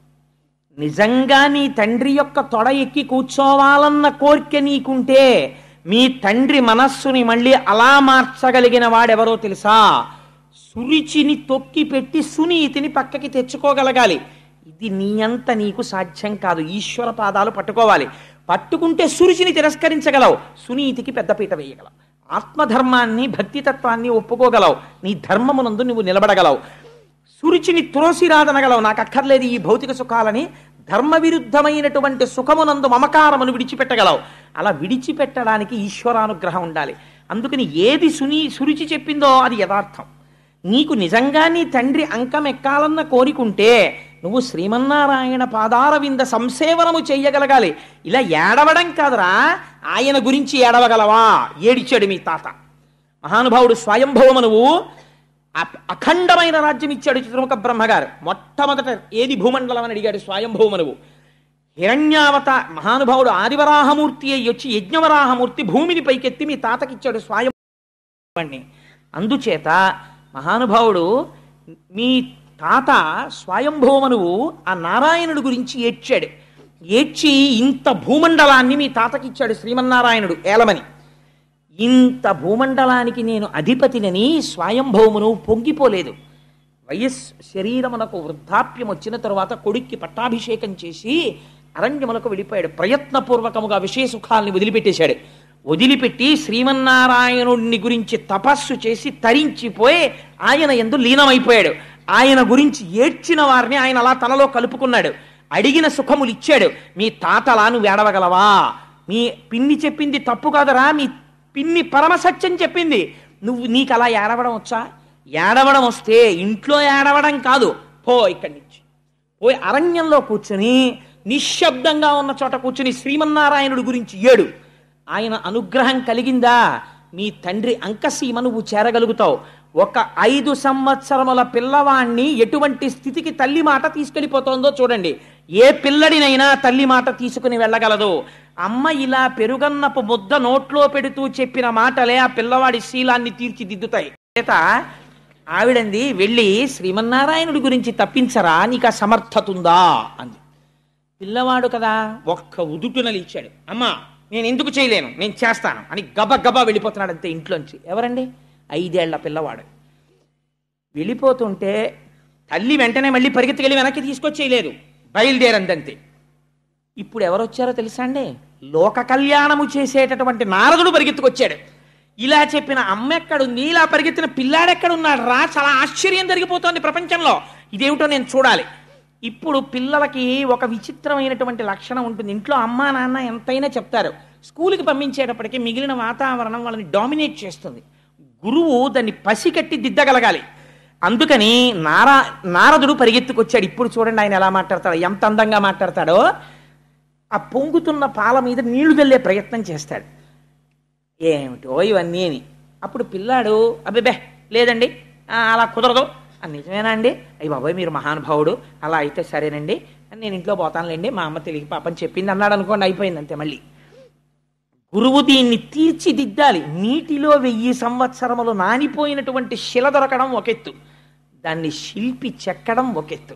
ఇది గురువుల యొక్క అనుగ్రహం అంటే. అందుకొచ్చాడు నారదుడు. ఇప్పుడు ఎలా చెక్కుతున్నాడో చూడండి. ఆయన అన్నాడు, ఒరే నాన్న ఎక్కడికి రా ఇలా పరిగెడుతున్నావు అన్నాడు. ఆ ధ్రువుడు 5 ఏళ్ల వాడు, ఇలా బొగ్గలు అదిరిపోతున్నాయి, కళ్ళు ఎర్ర పడిపోయి ఉన్నాయి, కోపం. అప్పటిదాకా ఏడుచున్నాడు. అన్నం తినేళ్ళరా అని కూడా అనలేదు అమ్మ, గుక్కెడు నీళ్లు తాగరా అనలేదు. వెళ్ళిపోతున్నాడు. ఆ కోపంతో ఒక్కసారి నిలబడ్డాడు. డొక్కలు అదిరిపోతున్నాయి ఆవేశంతో. నేను అడవికి వెళ్ళిపోతున్నాను, నేను నారాయణుడి గురించి తపస్సు చేస్తానన్నాడు. నారదుడు నవ్వి అన్నాడు, దేనికి రానికి నారాయణుడి గురించి తపస్సు అన్నాడు అని తన పరమపావనమైనటువంటి చేతిని ఆ ధ్రువుని యొక్క శిరస్సునందుంచాడు. ఇదే మార్పు. గురువు తనంత తాను సంకల్పించి ఎప్పుడు శిష్యుడి పట్ల అపారమైన వాత్సల్యంతో ఆయన మూర్ధన్య స్థానమునందు చెయ్యి పెడతాడో అప్పుడు గురువులో ఉండేటటువంటి అనుగ్రహము శిష్యుడిలోకి ప్రసరణ జరుగుతుంది. ఈ బుద్ధి నీకు నిలబడుగాక. ఇలా పరిగెత్తిన పిల్లలు లేరు. ఆటల కోసం పరిగెత్తారు, పాటల కోసం పరిగెత్తారు, నారాయణుడి కోసం పరిగెడుతున్నావు. నువ్వు ఒక కొత్త చరిత్రని ఆవిష్కరించాలిరా అని తలపేద చెయ్యి పెట్టాడు. అంతే. ఆయన అన్నాడు, నేను అడవికి ఎందుకు వెళ్తున్నానో తెలుసా? నారాయణుడి కోసం వెళ్తున్నాను. ఏం చేస్తావు నారాయణుడి కనపడితే అన్నాడు. నోటికి తెలిస్తే కదా ఏం కోరాలో. అన్నిటికన్నా చాలా పెద్ద పదవి కోరుతానన్నాడు. పిల్లలు చూడండి, ఒరే మీ నాన్నగారు కలెక్టర్ గారు రా, మీ బాబాయ్ గారు సూపరింటెండెంట్ రా, ఇంకొక ఆయన ప్రొఫెసర్ రా, నువ్వేమవుతావు? వాళ్ళకన్నా పెద్ద పోస్ట్ చేస్తానంటాడు. అంతకన్నా పెద్ద పోస్ట్ ఏమిట్రా అంటే ఏమో నాకు తెలియదు, కానీ నేను ఇంకా పెద్ద చేస్తానంటాడు. అలా ఆ పిల్లాడి మాటల్ని యథాతథంగా తీసుకొచ్చేసిందండి భాగవతం. ఆయన అన్నాడు, నేను చాలా పెద్ద పదవికి వెళ్ళిపోతానన్నాడు. ఏం పెద్ద పదవికి వెళ్ళిపోతావురా అన్నాడు నారదుడు. ఏమో నన్ను అడక్కండి, ఆయనకి తెలుసు ఏం పెద్ద పదవి ఇవ్వాలో. ముందు నేను ఆయన్ని చూడాలి, ఆయన దగ్గర మాట్లాడాలి. మా అమ్మ చెప్పింది ఆయన ఇవ్వగలడని. మా నాన్న తొడ మీద ఎక్కద్దంది కదా మా పిన్ని, నేను ఇప్పుడు ఆయన గురించి తపస్సు చేస్తాను, ఆయన వస్తారు. వచ్చింది ఇది నమ్మకం. మా ఇంట్లో ఉన్న విగ్రహం అంటే ఎక్కడ కనపడతాడండి? ఈశ్వరుడు ఉన్నాడు, ఎందుకు కనపడాడు అన్నవాడికి కనపడతాడు, కదిలిపోతాడంతే పరమాత్మ. కనపడతాడు, ఆయన వస్తాడు, నేను ఆయన గురించి కూర్చుంటాను, ఆయన గురించి నామని చెప్పుకుంటాను, వస్తాడు. ఏం తెలుసు వీడికి తపస్సు అంటే తెలుసా, స్వాధ్యాయం తెలుసా, ఉపనిషత్తు తెలుసా, ఏం తెలుసు? ఆయన వస్తాడు. వచ్చిన తర్వాత నాకు మా నాన్న తొడ మీదకి ఎక్కనివ్వలేదు కదా, నేను స్వామిని అడుగుతాను, నాకు పెద్ద పదవి కావాలి స్వామి అంటాను, పెద్ద పదవి ఇస్తాడు. అప్పుడు తిరిగి వస్తాను. అప్పుడు మా పిన్ని మా నాన్న వాళ్ళందరూ చూసి, ఒరే ఎంత పెద్ద పదవి పొందావురా అంటారు. మా అమ్మ చూసి, నాన్న నా మాట విన్నావు, ఎంత పెద్ద పదవి పొందావు అంటుంది, అందుకు వెళ్తున్నాను అన్నాడు. అంటే నారదుడు నవ్వి అన్నాడు, అసలు నువ్వు పొందేది ఏమిటో నీకు తెలీదా? పెద్ద పదవి పొందుతావా, అందుకు వెళ్ళిపోతున్నావా? సరేలే కానీ నేను ఒకటి చెప్పనా, ఇలా నారాయణుడి కోసం వెళ్ళిన వాళ్ళు చాలామంది ఉన్నారు. ఎవరు వెళ్ళారో తెలుసా? ఇంద్రియములను జయించే ప్రయత్నం చేసి వెళ్ళి కూర్చుని తపస్సు చేసి రాత్రింబవళ్ళు బొటనవేలు మీద నిలబడి తపస్సు చేసిన వాళ్ళకి శ్రీమన్నారాయణ దర్శనం అవ్వలేదు. అంతంత కష్టాలు పడ్డ వాళ్ళకి. నువ్వు పిల్లవాడివిరా, నీకు తెలియదు, ఇంకా నీకు తిక్కొచ్చిందంటే దీన్ని తిక్కంటారు. పిల్లవాడివి, నీకు మానవమానాలు ఏమిట్రా? నీకు నేను ఒక పెద్ద సూత్రం చెప్తాను నాన్న, ఆ సూత్రం మనసులో పెట్టుకుంటే నీకు మనస్సునందు కలిగినటువంటి ఖేదము పోతుంది. పోయి నీకు మనస్సు శాంతిగా ఉంటుంది. ఏమిటో చెప్పనా, సుఖము దుఃఖము ఈ రెండూ కూడా మనస్సుకి సంబంధించినవి. మనస్సు ఇష్టపడితే సుఖంలా కనపడుతుంది. ఆయనకి బాగా స్నేహితుడు, ఆయన ఏదైనా పరిహాసం ఆడుతూ మీరు ఎప్పుడు ఇంతేనండి అని ఏమన్నా అన్నాడు అనుకోండి, అంటే చాలా సంతోషంగా ఉంటుంది. ఎందుకంటే మంచి స్నేహితుడు అంటున్నాడు, ఒప్పుకుంటాడు. అదే ఇష్టం లేనివాడు అన్నాడు అనుకోండి, చాలా కోపం వచ్చేస్తుంది. ఎందుకంటే ప్రధానం ఆయన అంటే ఇష్టం లేదు. సుఖ దుఃఖములకు కారణము మనస్సు. కాబట్టి ఇవి రెండు ద్వంద్వములు. ఆ రెండింటినీ సమానంగా తీసుకున్నావనుకో, భగవంతుడి పాదాలు పట్టుకుని నువ్వు వివేక బుద్ధి కలిగిన వాడవు అని పెద్దలు అంటారు. చాలు, అంతకన్నా నీకేం పెద్ద విషయాలు అక్కర్లేదు. ఇప్పుడు నీకు నేను ఒక 3 సూత్రాలు చెప్తాను, బాగా గుర్తుపెట్టుకో. నీకన్నా చాలా గౌరవింపదగిలినటువంటి పెద్దలు కనపడ్డారనుకో, నువ్వు వాళ్ళని గౌరవించి నమస్కరించు, ఆదరించు, సంతోషించు. వారు పెద్దలు కనపడితే, నీకన్నా ఈశ్వర విభూతి ఎక్కువ ఉన్నవాళ్ళు కనపడితే వాళ్ళని చూసి అసూయ పడకెప్పుడు. ఈశ్వర, వాళ్ళు ఎంత తపస్సు చేశారో, నాకన్నా ఎక్కువ విభూతిని వారు పొంది ఉన్నారు అని సంతోషంతో ఆయన విభూతి ఎక్కువ ఉన్నవారిగా చూసి సంతసించి నమస్కరించు. నీతో సమానమైన విభూతి ఉన్నవారైతే మేమిద్దరం సమానంగా పొందామని మిత్రత్వం చెయ్యి. నీకన్నా తక్కువ విభూతి ఉన్నవాళ్ళు కనిపిస్తే, ఈశ్వర వీళ్ళు కూడా పైకి రావాలని కోరుకుని కారుణ్యంతో ప్రవర్తించు. ఈ 3 గుర్తుపెట్టుకున్నావు అనుకో, చక్కగా వృద్ధిలోకి వస్తావు. ఏనన్నా ఇంట్లోకి పోన్నాడు. నిజంగా నారదుడు ఎంత అందంగా మాట్లాడాడో చూడండి. నిరుత్సాహపరిచాడా? నిరుత్సాహపరచలేదు. పోని నిజంగా ఇంట్లోకి వెళ్ళిపోయాడు అనుకోండి, ధ్రువుడు పాడైపోతాడా? పాడైపోడు. గురువు ఎలా మాట్లాడాలో అలా మాట్లాడాడు. మళ్ళీ ఇంకొంచెం సోపానములు ఎక్కించేటట్టే మాట్లాడాడు. కానీ ఇప్పుడు ఆ పిల్లాడు నిలబడిపోయాడు అనుకోండి, ఇప్పుడు నారదుడు ఆశీర్వదించాలి. ఆయన స్పర్శ ఎక్కడికి పోతుంది? ఆ పిల్లాడు అన్నాడు, మీరు చెప్పిన మాటలు వినడానికి ఏమిటో చాలా సొంపుగా ఉన్నాయి కానండి, నేను పుట్టుక చేత క్షత్రియుణ్ణి కదా, రాజుల ఇంట్లో పుట్టాను కదా, నాకు కొంచెం పౌరుషం ఎక్కువండోయ్. మా పిన్ని నన్నంత మాట అంది, ఇక్కడ అయింది గాయం. నాకు ఇప్పుడు ఈ గాయం పోవాలంటే ఒకే ఒక రసాయనంతో పోతుంది. దీనికి బయట మందు లేదు. ఇంకా శ్రీమన్నారాయణ సందర్శనం అనేటటువంటి రసాయనమే మా పిన్ని మాటలనేటటువంటి ఈ లోపల కలిగినటువంటి వ్రణమును మాన్పగలదు. అందుకని కనపడతాడా కనపడడా, నేను పొందగలనా పొందలేనా వదిలిబారేయండి, నాకు బెంగలేదు. నేను వెళ్ళి శ్రీమన్నారాయణుడి దర్శనం అవ్వడానికి తపస్సు చేస్తానంతే, నేను వెళ్ళిపోతున్నానన్నాడు. వీడికి ఎక్కడికి వెళ్ళాలో తెలియదు, తపస్సు అంటే ఏం చెయ్యాలో తెలియదు, ఎలా కూర్చోవాలో తెలియదు, ఏమీ తెలియదు, వెళ్ళిపోతున్నాడు. ఈ పట్టుదలని గుర్తించాడు. ఇది గురువు అంటే. పట్టుదలని గుర్తించి ఆ పట్టుదలని మార్గం వైపుకి నడుపుతాడు. పట్టుదల ప్రతివాడికి ఉంటుంది, దానికి మార్గమును ఏర్పాటు చెయ్యాలి, ఏర్పాటు చేసి అటు వైపుకి తిప్పాలి. అలా తిప్పినవాడు గురువు అండి. అలా గుర్తుపట్టలేకపోతే ఇంకా ఆయన గురువు ఏమిటి? ఆయన గురువు కాడు. తన శిష్యులలో ఎవడు ఏ స్థాయిలో ఎటువైపుకు వెళ్ళాలని ఆర్తి పొందుతున్నాడో గుర్తుపట్టి అటువైపుకి మార్గాన్ని సుగమం చెయ్యాలి గురువు. అలా మాట్లాడాలి. ఎంత గొప్పగా ఇప్పుడు చెప్పాడు నారదుడు. ఆయన అన్నాడు,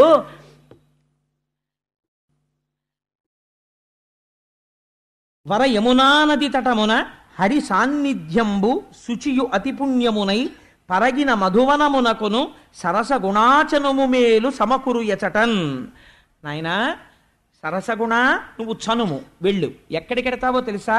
వర యమునా నది తటమున, యమునా నది యొక్క ఒడ్డున హరి సాన్నిధ్యంబు శుచియు, నిరంతరము శ్రీమన్నారాయణుని యొక్క పాద స్పర్శ కలిగినటువంటి ఒక గొప్ప వనం ఉన్నది.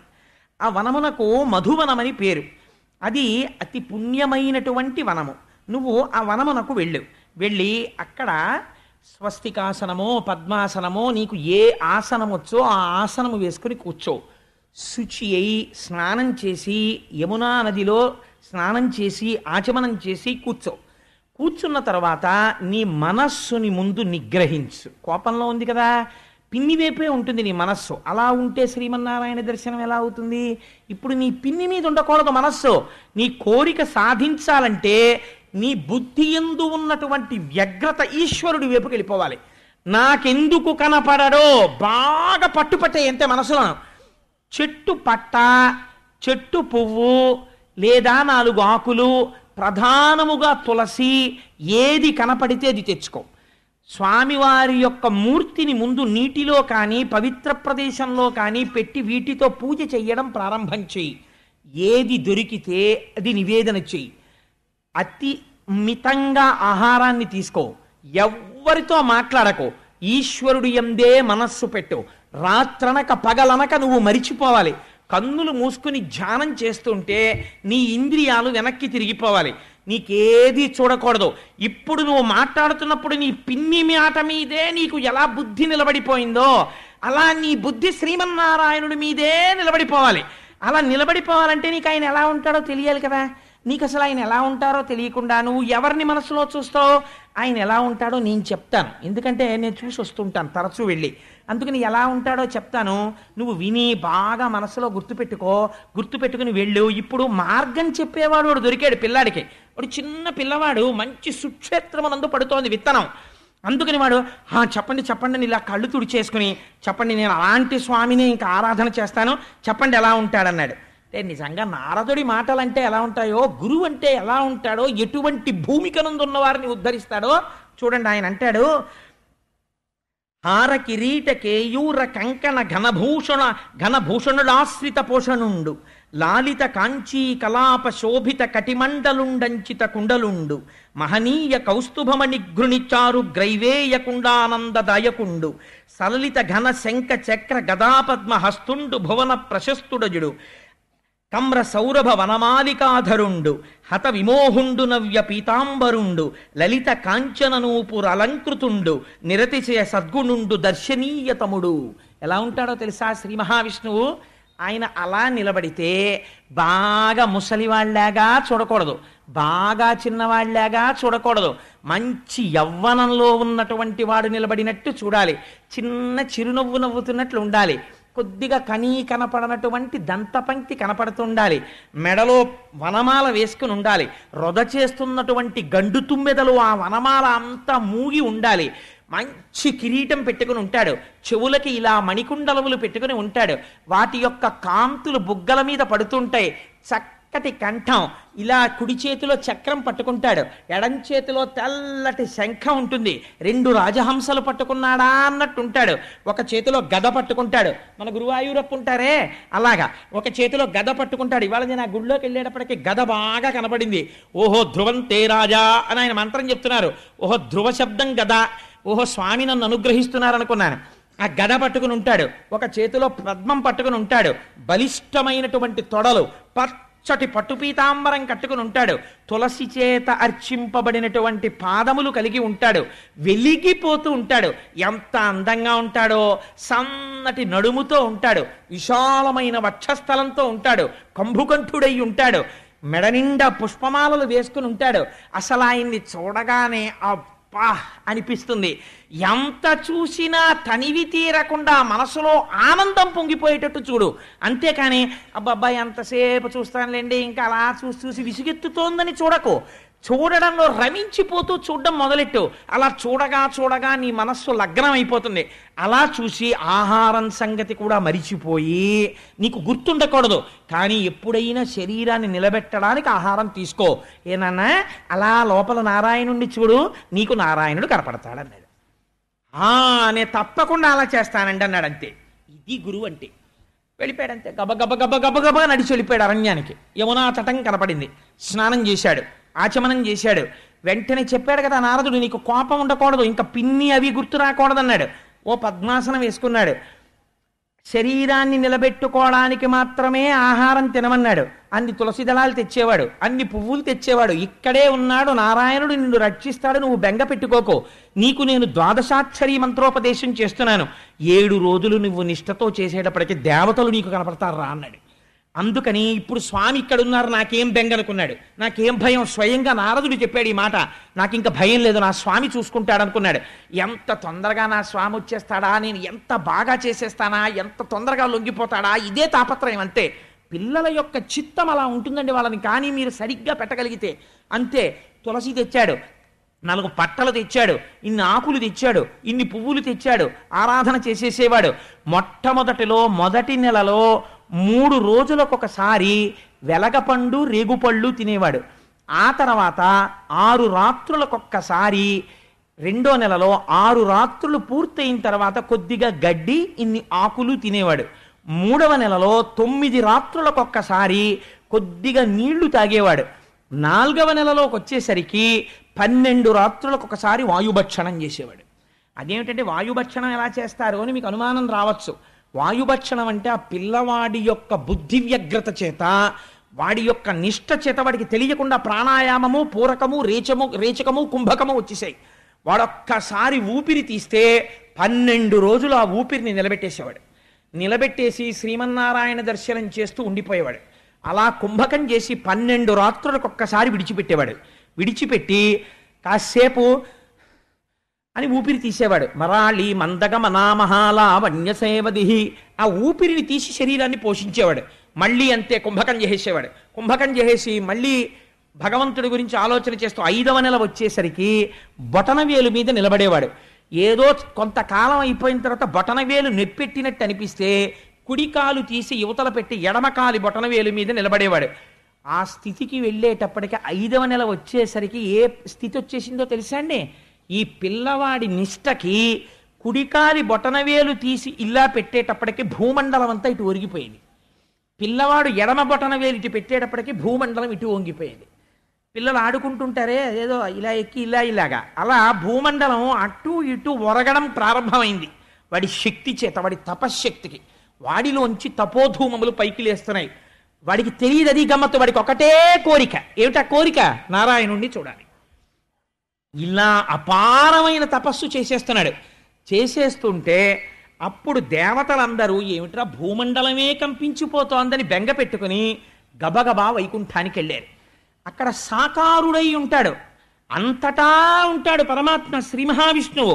కానీ భక్తులను అనుగ్రహించడానికి ఒక ఆకారమును తాను పొందుతాడు. అలా పొందిన ఆకారము విష్ణువు యొక్క ఆకారము. అది సగుణం అంటారు. అటువంటి సగుణమైన మూర్తి దగ్గరికి వెళ్ళి ప్రార్థన చేశారు. ఒక విచిత్రమైనటువంటి విషయం. దేవతలకి సంకటం ఎందుకు వచ్చిందో తెలుసా అండి? ఇప్పుడు అదేమో యవ్వనంలో ఉన్నవాడు తపస్సు చేస్తున్నాడు అనుకోండి, వాడు అప్సరసని పిలిచి భంగం చేసి పారాయని పంపించేస్తారు. పిల్లాడు 5 ఏళ్ల పిల్లాడు వీడి దగ్గరికి ఎవరిని పంపిస్తారు? వీడిని ఇప్పుడు అసలు ఎలా నిగ్రహించాలో వాళ్ళకి అర్థం కాలేదు. పైగా వీడికి లోపల ఇంకా ఎంత పూనిక పట్టేసిందంటే నేను నారాయణుణ్ణి చూడాలి ఈ కళ్ళతో, అంతే. వాడు ఇంకా ఎంత తపస్సు చేసేస్తున్నానో వాడికి తెలియదు. అలా చేసేస్తున్నాడు అంతే. ఇంకా ఇంత గొప్ప తపస్సు సృష్టిలో లేదు. ఇటువంటి తపస్సు చేస్తూ ఆయన దగ్గరికి వెళ్ళారు. స్వామి ఇదేం విచిత్రం అండి, 5 ఏళ్ల పిల్లాడేమిటి, 5 నెలలు తపస్సు ఇంతే. Only 5 months short term programme.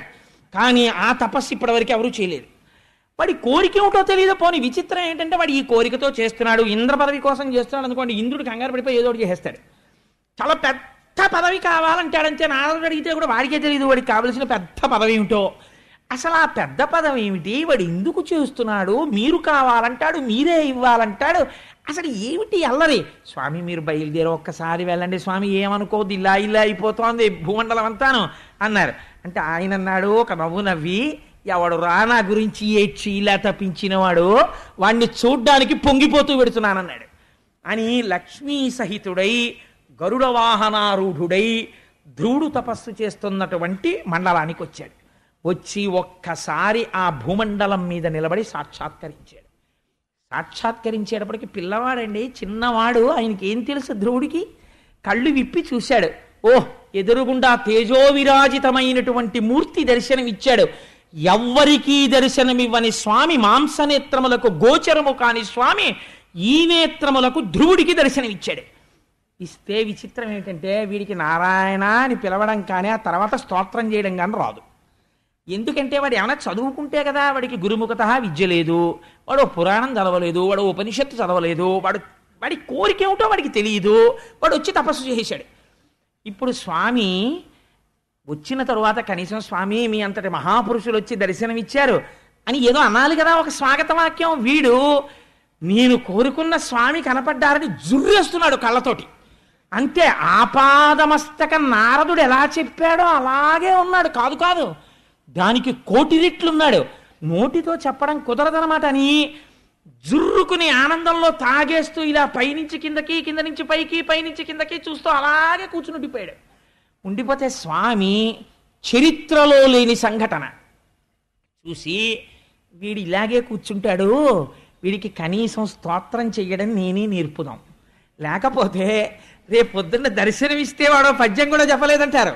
అందుకని నేనే నేర్పుదాం వీడికి, వీడికి సమస్త వేదములు ఉపనిషత్తులు సమస్త జ్ఞానము భాషించుగాక అని 4 అడుగులు ఆయన మంజీరములు మోగుతుండగా, ఆయన చేతి కంకణములు ధ్వని చేస్తుండగా, ఆభరణములు పట్టుకుని 4 అడుగులు ముందుకొస్తే ఆయనతో పాటు గరుత్మంతుడు నడుస్తుంటే లక్ష్మీ సహితుడై నడిచి వచ్చి తన ఎడమ చేతిలో ఉన్నటువంటి శంఖము సమస్త వేద ఉపనిషత్తు జ్ఞాన సారాంశము. ఆ శంఖమును తీసి ధ్రువుడి యొక్క శిరస్సు మీద ఉంచాడు తన చేత్తో. ఎటువంటి భాగ్యాన్ని పొందాడండి నిజంగా! అటువంటి భాగ్యం. అందుకే ద్వాదశి నాడు దగ్ధం అయిపోతుంది రాని అజ్ఞానం. అది వింటే చాలు, ఎన్ని కోట్ల జన్మల తర్వాత వింటున్నావో ఇదన్నారు. ఆ శంఖం తలకి తగిలిందంతే పొంగిపోయి స్తోత్రం మొదలెట్టేశాడు. స్వామి, నువ్వెవరవో నాకు తెలుసు, ఈ సమస్త బ్రహ్మాండములు సృష్టి యందు లేవు, ఇవన్నీ మాయ, కేవలము త్రిగుణాత్మకంగా ఏర్పడ్డాయి.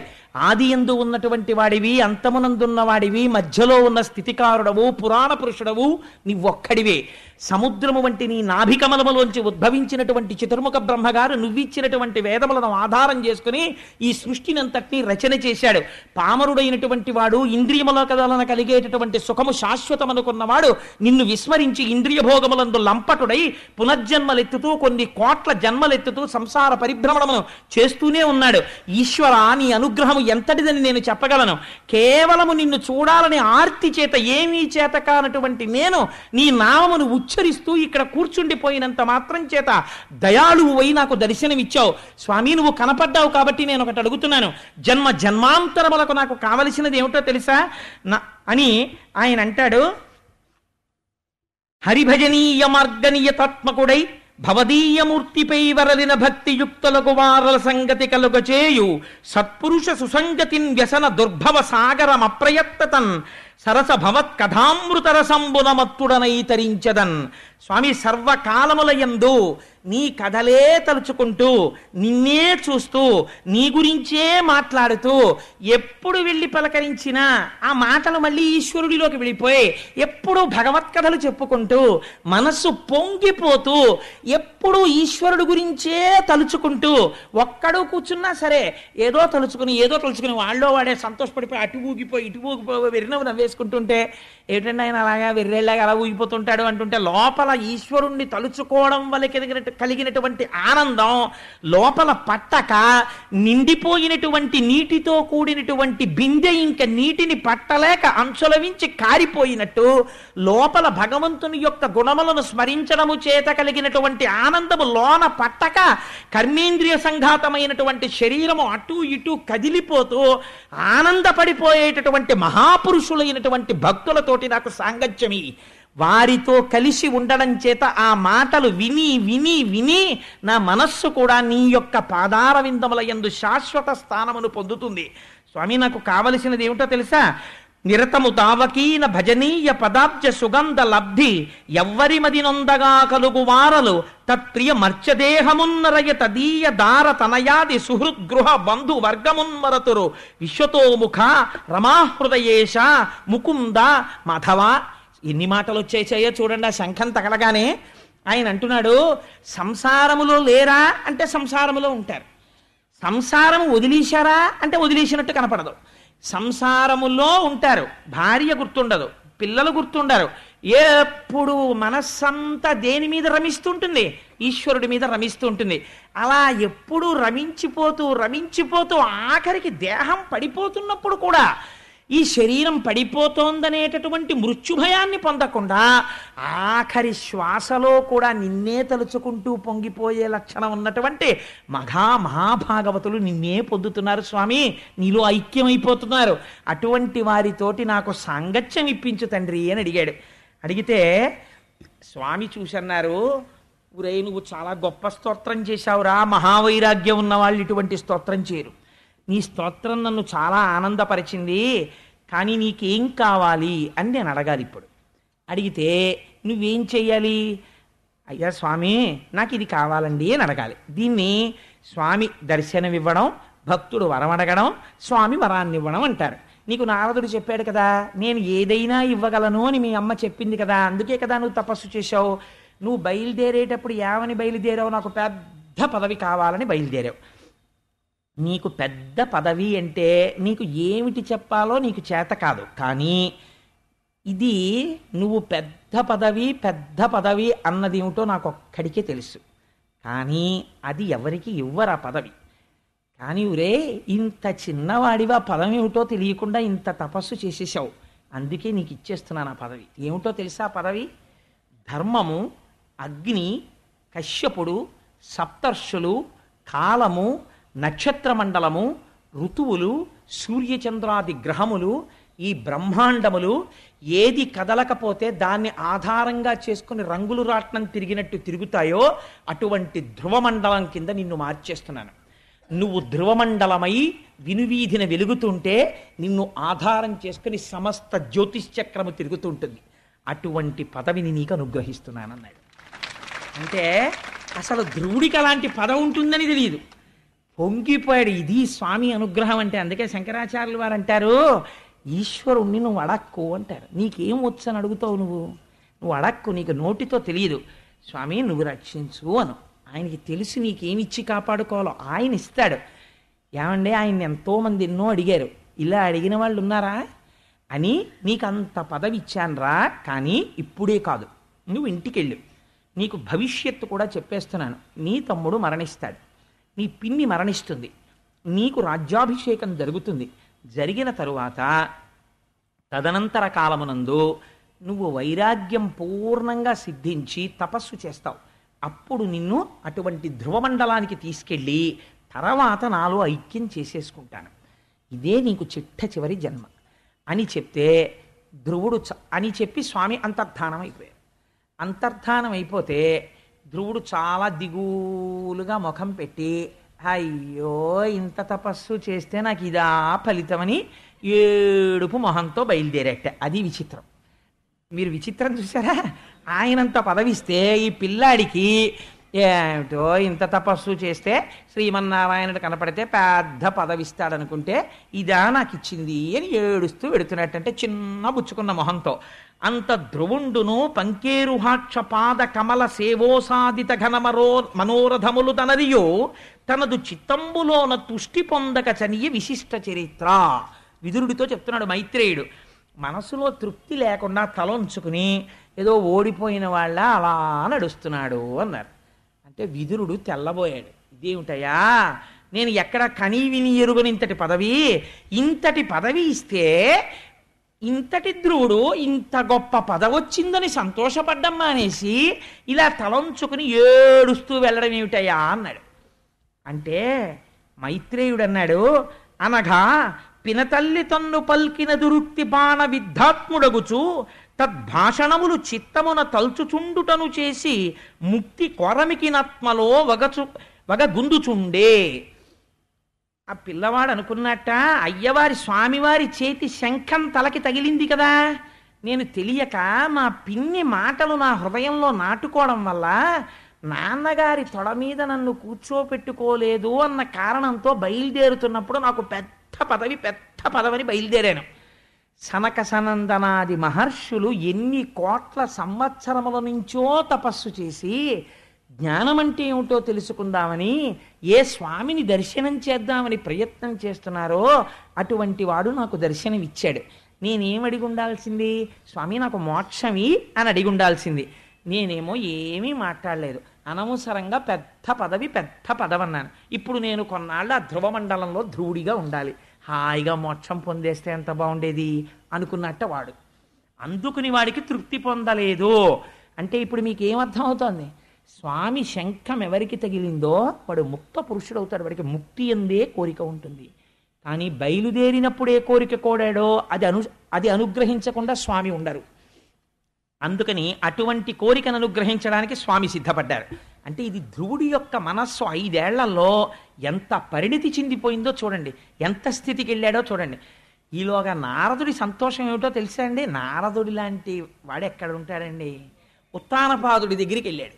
వెడితే ఉత్తానపాదుడు ఎదురొచ్చి స్వాగతం పలికి అర్ఘ్యం ఇచ్చి పాద్యం ఇచ్చి లోపలికి తీసుకెళ్ళి కూర్చోపెట్టి పక్కన శురుచి లేదు. అందుకని అన్నాడు, బాధగా ఉన్నామే ఉత్తానపాద అన్నాడు. అన్నీ తెలుసు నారదుడికి, తనేగా పంపించాడు కొడుకుని. ఏం అలా ఉన్నావు అన్నాడు. అంటే ఏం చెప్పుకోను మహాపురుష, చూశారా నాకేమో ఇద్దరు భార్యలు, పాపం వాడు నా కొడుకే కదండి, వాడు నన్ను ఏమడిగాడండి, సామ్రాజ్యం అడిగాడా, సింహాసనం అడిగాడా, తొడ మీద కూర్చుంటానన్నాడు అంటే సురుచిని చూసినటువంటి భయం చేత వాడిని తొడ మీద కూర్చోపెట్టుకోలేదు.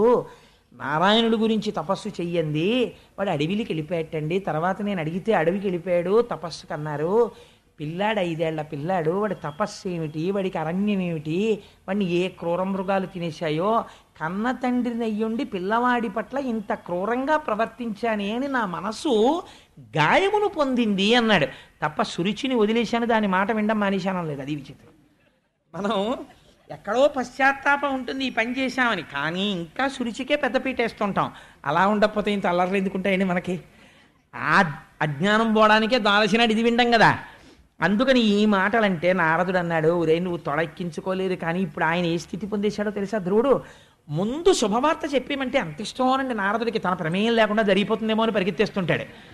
చూడండి, అది అందరికీ ఉండే హృదయం కాదండి. ఒక్కొక్కరికి పెట్టడం అంటే ఎంత ఇష్టం, తొందరపడిపోయి పెట్టేస్తారు. ఒక్కొక్కరికి సేవ చేయడం అంటే ఎంత ఇష్టం. మా అనురాధక్క చూడండి, ఎక్కడైనా సేవ చేయమంటే ఎంత ఇష్టం. మా ముత్యాలు సత్యనారాయణ వీళ్ళందరూ. అందుకని కొంతమంది సేవా తత్పరతతో ఉంటారు. అలా ఎంత సంతోషం ఓ శుభవార్త చెప్పడం అంటే. అందుకని ఆయన అన్నాడు, నావిని నారదుండు నరనాథునికిట్లను, నీ కుమారుడా దేవకిరీటి రత్నరుచి దీపిత పాద సరోజుడైన రాజీవ దళాక్ష రక్షితుడశేష జగజ్జన కీర్తనీయ కీర్తి విభవ ప్రశస్త సుచరిత్రుడు, వానికి దుఃఖమేటికి. ఏమయ్యా నువ్వు బాధపడుతున్నావు, కానీ నీ కొడుకు ఏ స్థితిని పొందాడో తెలుసా? ఏ మహాపురుషుడి యొక్క కేవలం క్రీగంటి చూపుల చేత సమస్త బ్రహ్మాండములు రక్షింపబడుతున్నాయో, దేవతలందరూ రక్షింపబడుతున్నారో, సృష్టి స్థితి లయములు జరుగుతున్నాయో, ఎవడు హేళగా ఈ బ్రహ్మాండములను సృష్టి చేసి కాపాడుతున్నాడో అటువంటి వాడి యొక్క అనుగ్రహమును పొంది వరములు పొందాడు నీ కొడుకు అన్నాడు. పొంగిపోయాడు మహానుభావుడు. ఈలోగా వచ్చేస్తున్నాడు ధ్రువుడు రాజ్యంలోకని కబురెళ్ళింది. కబురెడితే తండ్రి పొంగిపోయాడు, పెద్ద ఉత్సవం చేశాడు, సునీతిని తీసుకొచ్చాడు, ఏనుగులు పట్టుకున్నాడు, పెరుగు పట్టుకున్నాడు. ఆ ఎదురుగుండా కన్యకామణులు ఇచ్చారు. మనం రామచంద్రమూర్తి పట్టాభిషేకానికి వచ్చామే, అలా మళ్ళీ రుక్మిణీ కళ్యాణానికి వద్దాం. ఆ రోజున కన్యపిల్లలందరితో రుక్మిణీ కళ్యాణం చేయిద్దామని సంకల్పం చేశారు మన గోపాలకృష్ణ గారు.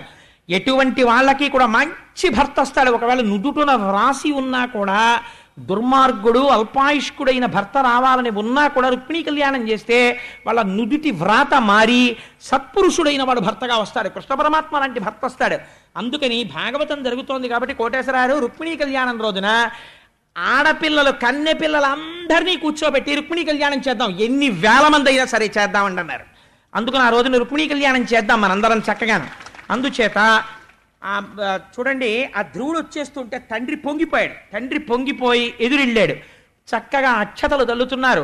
ఆ కన్యకామణులు వెళ్ళారు, వేదం చదువుతున్నటువంటి బ్రాహ్మణులు వెళ్ళారు, ఏనుగులు వెళ్ళాయి, గుర్రాలు వెళ్ళాయి. ఆ పిల్లవాడికి ఎదురెళ్ళాడు. ఎదురెళ్ళి కొడుకు వెళ్ళిపోయాడు బతకడేమో అన్న కొడుకు బతికి బట్ట కట్టాడు. తండ్రి ప్రేమ అంటే ఎలా ఉంటుందో, ఏ స్థాయిలో మాట్లాడాలో అలా మాట్లాడతారండి వ్యాసుల వారు. తన కొడుకు వరాలు పొందొచ్చాడని కాదు ఇప్పుడు ఉత్తానపాదుడి సంతోషం, తన కొడుకు బతికొచ్చాడంతే. తండ్రి ప్రేమ అంటే అలా ఉంటుంది. చూడండి, బిగియ కౌగిట చేర్చి మొగముని విరి. నిజంగానే చాలా కాలం తర్వాత ఏ 3 నెలలకో 4 నెలలకో కొడుకు కనపడ్డాడు అనుకోండి, తండ్రి బయటికి వచ్చి ఇలా షేక్ హ్యాండ్ ఇచ్చి ఎరా బాగున్నావా అని అడగలేడు. ఒక వెర్రి కోరిక మనసులో వస్తుంది. ఏంటంటే ఓసారి గట్టిగా కొడుకుని కౌగిలించుకోవాలనిపిస్తుంది. గట్టిగా కౌగిలించుకున్న తర్వాత వాడి గడ్డం పట్టుకుని, ఓసారి వాడి బుగ్గలు పట్టుకుని ఊపి, వాడి తల వంచి, వాడి మూర్ధన్యస్థానమునందు ముద్దు పెట్టుకున్న తర్వాత వాడికి సంస్కారం ఉంటే వంగి నాన్నగారి కాళ్ళకి నమస్కారం చేస్తే ఆయుష్మాన్ భవ అన్న తర్వాత తండ్రికి కడుపులో ఉబలాటం తీరుతుంది. అమ్మయ్య నా కొడుకుని నేను పూర్తిగా దర్శనం చేశానని. అది అసలు తండ్రి కొడుకులు కలుసుకోవలసిన విధానం. సరే, అందుచేత ఆయన అంటాడు, ఆ బిగియ కౌగిట చేర్చి మొగముని విరి.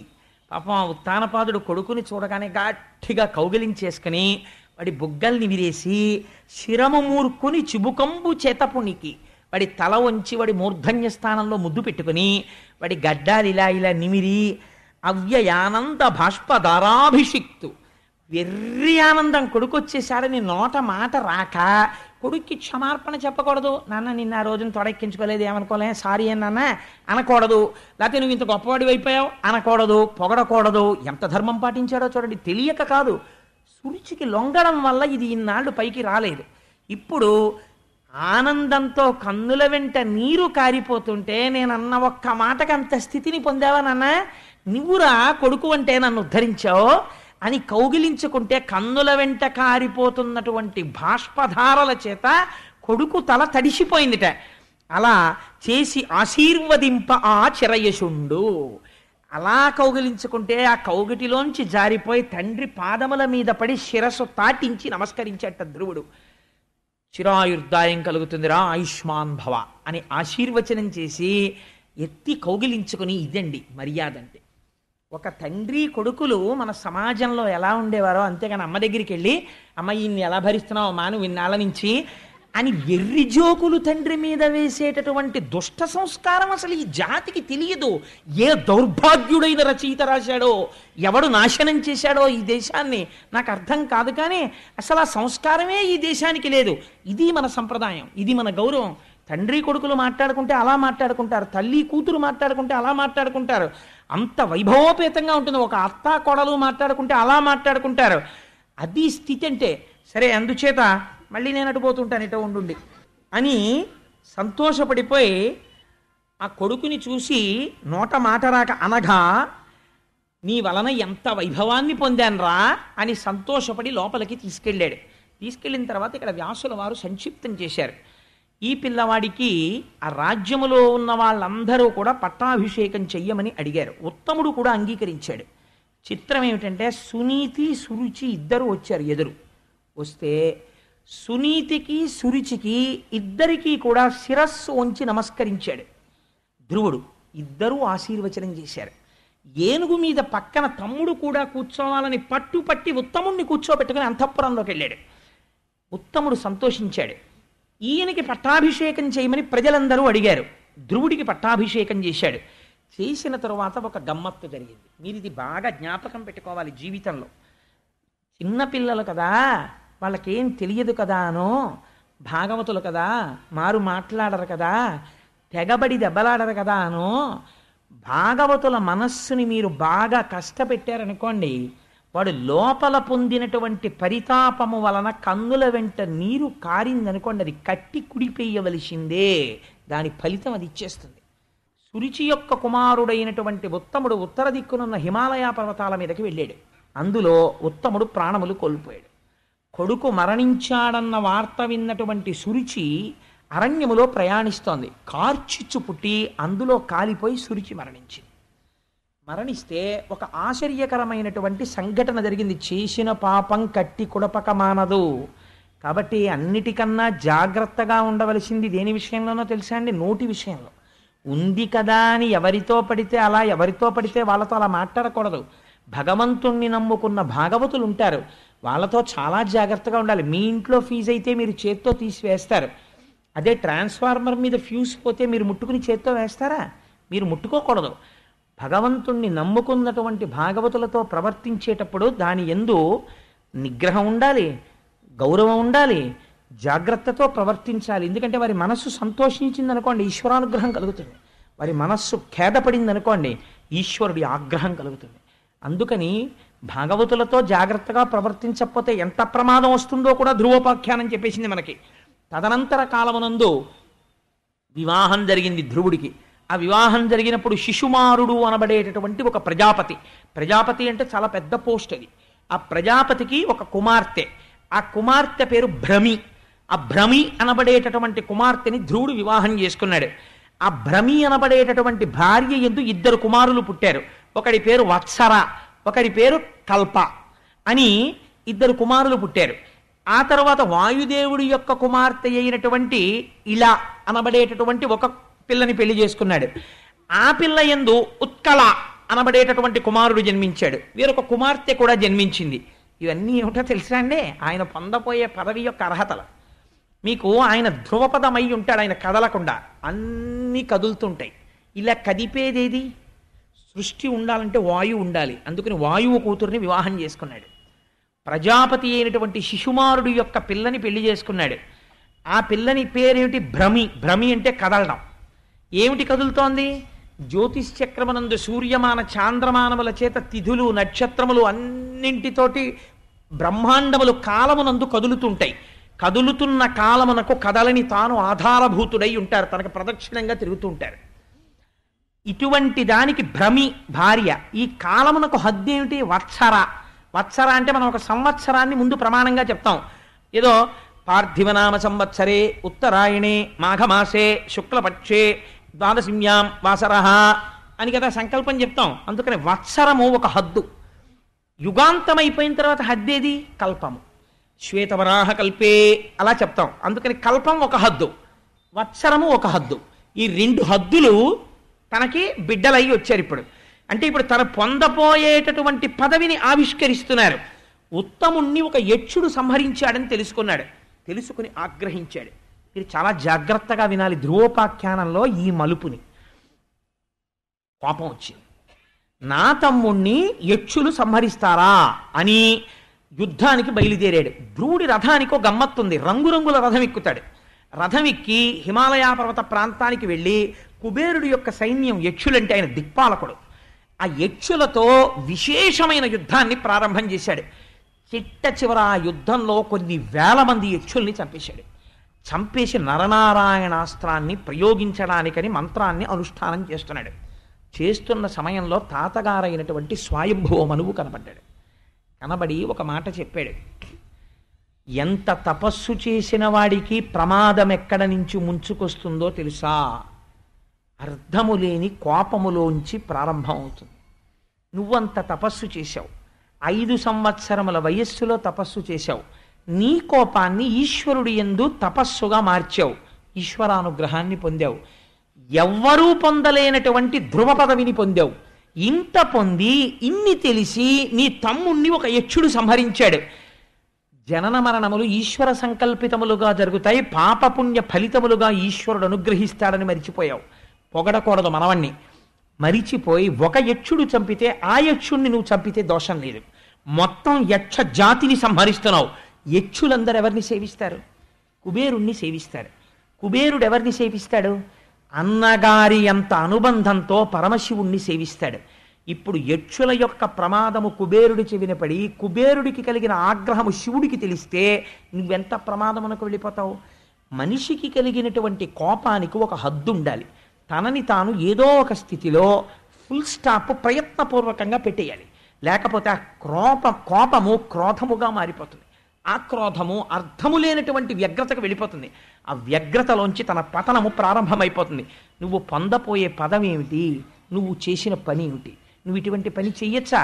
అందుకని ఇంకా నువ్వు చేసిన సంహారము చాలు. ఇప్పటికైనా నా మాట విని నరనారాయణాస్త్రాన్ని ఉపసంహారం చేసి నువ్వు నీ ధనస్సు పక్కన పెట్టి రాజధానికి వెళ్ళిపోమన్నాడు. ధ్రువుడికున్న చాలా గొప్ప విషయం ఏమిటో తెలుసా అండి? తను ఒక స్థితిని పొందేసిన తర్వాత మనుష్యుడు వేరొకడి మాట వినడు. వాడు చెప్పేదేమిటి, నేను వినేదేమిటి అంటాడు. అలా వినగలగడం చాలా గొప్ప విషయం. తాతగారు కనపడి చెప్తే, తాతగారు మీరు చెప్పింది యథార్థం, ఆయన ఎటువంటి మాట చెప్పాడో తెలుసా అండి? అనగా మన కులమునకిది అనుచిత కర్మంబ, ఒకనికై పెక్కండ్రిట్లని మొనద్రుంగిరి ఇది నీ కనయంబును మలవ దుడుగుమయ్య కుమారా. ఈ పని ఒకడి కోసం ఇంతమందిని చంపడం మన కులంలో పుట్టినవాడు చెయ్యవలసిన పని కాదు. స్వయంభౌమనువు యొక్క వంశం అంటే ఎటువంటి వంశం రామంది? నీలాంటి మనవణ్ణి పొంది సంతోషించాను, ఇదా నువ్వు చెయ్యవలసిన పని? ఆపు చేసి అంతఃపురానికి వెళ్ళిపో అన్నాడు. తిరిగి అంతఃపురానికి వెళ్ళిపోతుంటే కుబేరుడికి తెలిసింది ఈ వార్త.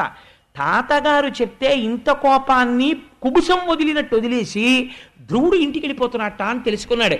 పెద్దల మాటలు వినడం అలవాటైన పిల్లలు ఎటువంటి వరాలు పొందుతారో చెప్తుంది ధ్రువోపాఖ్యానం. అసలు నిజానికి నాకు అనిపిస్తుంది ఈ ధ్రువోపాఖ్యానాన్ని స్టూడెంట్స్ వినాలి, పిల్లలు వినాలి. వింటే వాళ్ళకి అర్థం అవుతుంది జీవితంలో ఎలా ప్రవర్తించాలో. పెద్దలు వినాలి, ఎలా పిల్లల పట్ల ప్రవర్తించాలో తెలుస్తుంది. సమాజంలో పెద్దలు వినాలి, గురువులు ఎలా సమాజాన్ని మార్చుకోవాలో తెలుస్తుంది. పాలకులు వినాలి, తమ క్రోధాన్ని ఎలా నిగ్రహించుకోవాలో తెలుస్తుంది. ధ్రువోపాఖ్యానంలో లేనిదేమిటి? పరమేశ్వరుడు యొక్క వాత్సల్యము తెలుస్తుంది. 5 ఏళ్ల పిల్లవాడి తపస్సుకి నోటితో చెప్పని పదవిని తాను ఎలా అనుగ్రహించాడో తెలుసుకోవడానికి. ఇంత గొప్పది ధ్రువోపాఖ్యానం. తిరిగి అంతఃపురానికి వెళ్ళిపోయాడు. కుబేరుడు వచ్చాడు. నేను చాలా సంతోషిస్తున్నానయ్యా, నీకు ఎంతో కోపం వచ్చిందిట, ఎందరో కొన్ని వేల యక్షుల్ని సంహరించావుట. అంత క్రోధముతో ఉండగా మావారలు నీ మీద కలిగపడుతుండగా తాతగారు వచ్చి ఇంకా యుద్ధం చేయకన్నారట. చెప్పొచ్చావులే తాత, అవతల బాగు నువ్వు యుద్ధం చేయలేదుట, నరనారాయణాస్త్రం తెలిసినా వేయలేదుట, మా తాతగారు చెప్పావని వెళ్ళిపోయారట. షహబాష్, నీలాంటి పిల్లాన్ని చూస్తే నాకు మక్కువగా ఉంది. ఏది నీకేం వరం కావాలో కోరుకో, నువ్వు కోరుకున్నటువంటి వరాన్ని నీకు ఇచ్చేస్తానన్నాడు. అంటే అప్పుడు ఆయన అన్నాడు, అప్పుడప్పుడు నా బుద్ధిలో చిన్న వైకలభ్యం, చిన్న కోపం వచ్చింది. ఇదండి కోరుకోవలసింది, దిద్దుబాటు అని అడగాలి. ఇది ఎందుకు వచ్చింది? ఈ కోపం వచ్చింది అన్నంతసేపు, ఎవరినో చంపేద్దామన్నంతసేపు నా మనస్సు ఈశ్వరుడి పాదాలు వదిలేసినట్లే కదా. ఇలా పట్టుకుంటే అన్ని వరాలు ఇచ్చిన వాడిని వదిలేసి ఊరి మీద పడి చంపడం ఏంటి? ఎంత పాపపు పని చేశాను. అందుకని కుబేరా, నువ్వు నాకు వరం ఇస్తే ఏ వరం ఇస్తావో తెలుసా? నా బుద్ధి రాత్రనక పగలనక ఏ కాలమునందు కూడా భగవంతుని పాదార విందముల నుండి విస్మరణము లేని నామము చెబుతూ తరించిపోయేటటువంటి భక్తి నాకు నిర్హేతుకముగా నీ వరము చేత కటాక్షింపబడుగాక అని అడిగాడు. అడిగితే ఎటువంటి వరం కోరుకున్నావురా నాయనా, నీకు అనుగ్రహిస్తున్నానన్నాడు కుబేరుడు. దాంతో ధ్రువుడు అపారమైన భక్తి సంపన్నుడైపోయాడు. రాజ్యాన్ని పరిపాలించాడు, కుమారుడికి పట్టాభిషేకం చేశాడు, వృద్ధుడైపోయాడు, బదరికాశ్రమాన్ని చేరాడు. అందుకే జీవితంలో బదరి వెళ్ళండి అంటారు. అక్కడ ఎన్ని జరిగాయో, ఆ బదరి వెళ్ళి బదరికాశ్రమంలో కూర్చుని తపస్సు చేశాడు.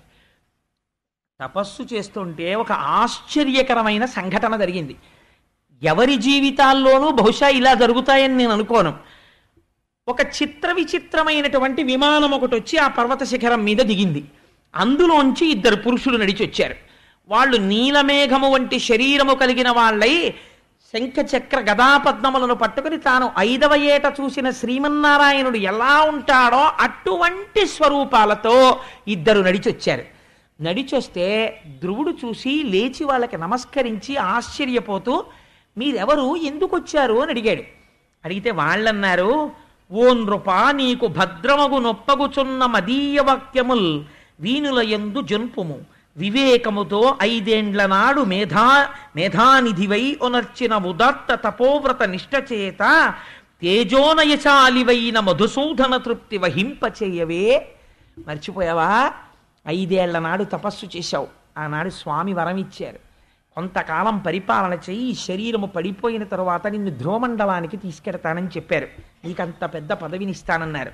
ఇప్పుడు శరీరము పడిపోవడం అన్నది ఎవరికైనా తప్పదు. నీ శరీరము పడిపోయేటటువంటి రోజు వచ్చింది. ఇప్పుడు నిన్ను మేము ధ్రువమండలానికి తీసుకెళ్ళాలి. అందుకని స్వామి నీ కోసం విమానం పంపారు.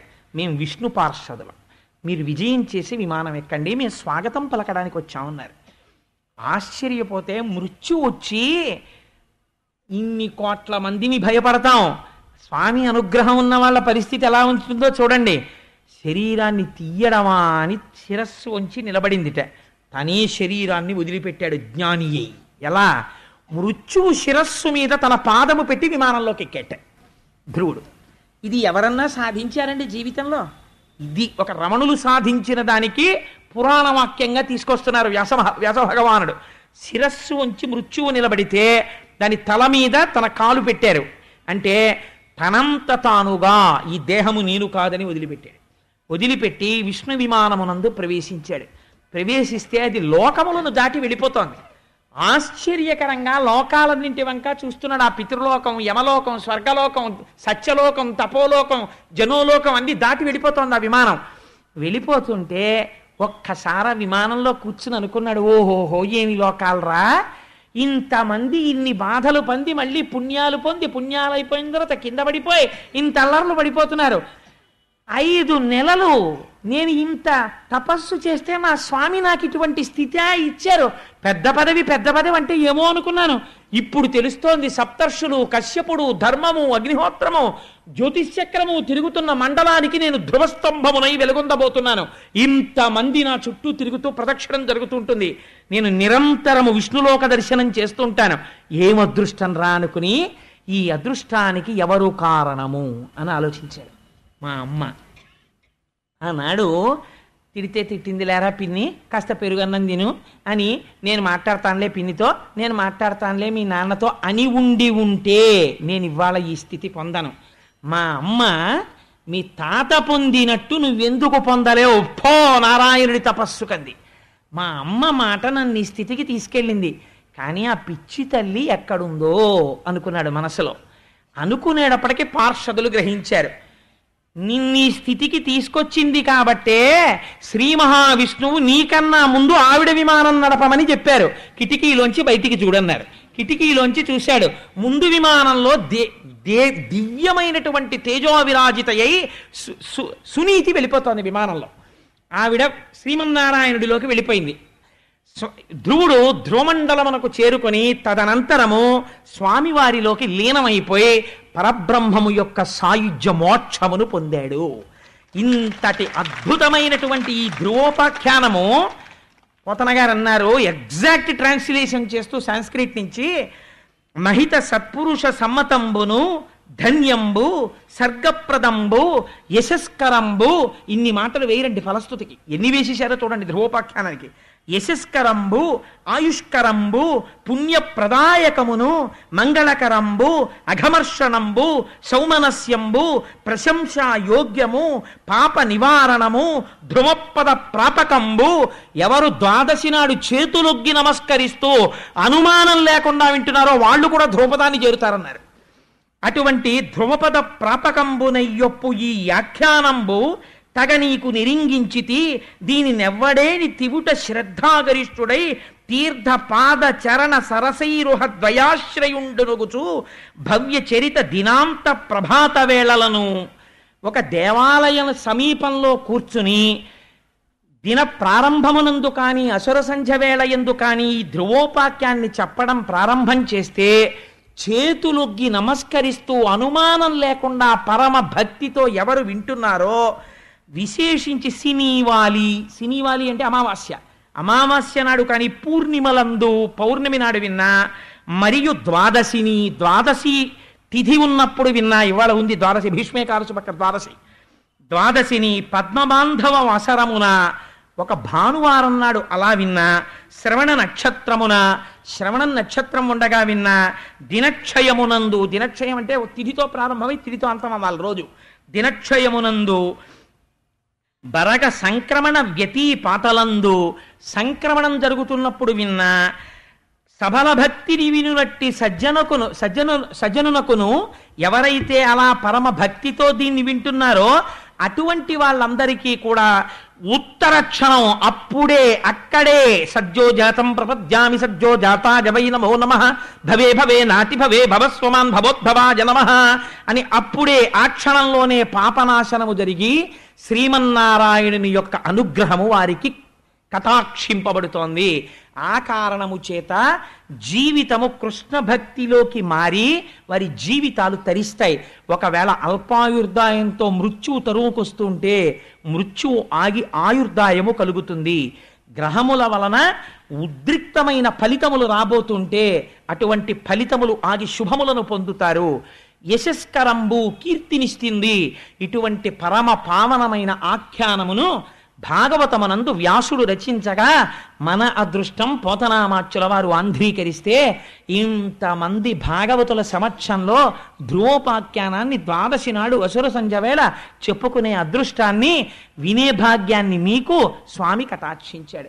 అంచేత కృష్ణ పరమాత్మ పాదార విందములకు శతవిధ నమస్కరిస్తూ రేపటి రోజున అత్యద్భుతమైనటువంటి ఆఖ్యానం దేవహూతి కపిలుడు. రేపు దేవహూతితో కపిలుడు మాట్లాడతాడు. ఆ కపిల గీతకి సంబంధించినటువంటి విషయాల్ని రేపటి రోజున వివరించేటటువంటి వాక్శక్తిని కృష్ణ పరమాత్మ నిర్హేతుకముగా నాకు కటాక్షించుగాక అని స్వామి పాదములు పట్టి ప్రార్థన చేస్తూ మనం ఒక్కసారి ఆ పరాత్పరుడి నామం పలికి బయలుదేద్దాం. వసుదేవసుతం దేవం కంసచాణూరమర్దనం మర్దనం దేవకీ పరమానందం దేవకీ పరమానందం కృష్ణం వందే జగద్గురుం కృష్ణం వందే జగద్గురుం అతసీ పుష్ప సంకాశం అతసీ పుష్ప సంకాశం హారనూపురశోభితం హారనూపురశోభితం రత్నకంకణకేయూరం రత్నకంకణకేయూరం కృష్ణం వందే జగద్గురుం కృష్ణం వందే జగద్గురుం మందారగంధ సంయుక్తం మందారగంధ సంయుక్తం చారుహాసం చతుర్భుజం చారుహాసం చతుర్భుజం బర్హి పింఛావచూడాంగం బహిర్పించావటూరాంగం కృష్ణం వందే జగద్గురుం కృష్ణం వందే జగద్గురుం ఉత్ఫుల్ల పద్మపత్రాక్షం పుల్ల పద్మపత్రాక్షం నీలజీమూత సన్నిభం నీలజీమూత సన్నిభం యాదవానాం శిరోరత్నం యాదవానాం శిరోరత్నం కృష్ణం వందే జగద్గురుం కృష్ణం వందే జగద్గురుం రుక్మిణీ కేళీ సంయుక్తం రుక్మిణీ కేళీ సంయుక్తం పీతాంబర సుశోభితం పీతాంబర సుశోభితం అమాప్త తులసీగంధం అమాత్త తులసీ గంధం కృష్ణం వందే జగద్గురుం కృష్ణం వందే జగద్గురుం గోపికానాం కుచద్వంద్వం గోపికానాం కుచద్వంద్వం కుంకుమాంకిత వక్షసం కుంకుమాంకిత రక్షసం శ్రీనికేతం మహేశ్వాసం శ్రీనికేతం మహేశ్వాసం కృష్ణం వందే జగద్గురుం కృష్ణం వందే జగద్గురుం శ్రీవత్సాకం మహోరస్కం శ్రీవత్సాకం మహోరత్నం వనమాలా విరాజితం వనమాలా విరాజితం శంఖచక్రధరం దేవం శంఖచక్రధరం దేవం కృష్ణం వందే జగద్గురుం కృష్ణం వందే జగద్గురుం కృష్ణాష్టకమిదం పుణ్యం కృష్ణాష్టకమిదం పుణ్యం ప్రాతరుత్థాయ యః పఠేత్ ప్రాతరుద్ధాయ యత్పటే కోటి జన్మ కృతం పాపం కోటి జన్మ కృతం పాపం స్మరణేన వినశ్యతి. స్మరణేన వినశ్యతి. సర్వం శ్రీ ఉమామహేశ్వర పరబ్రహ్మార్పణమస్తు. స్వస్తి.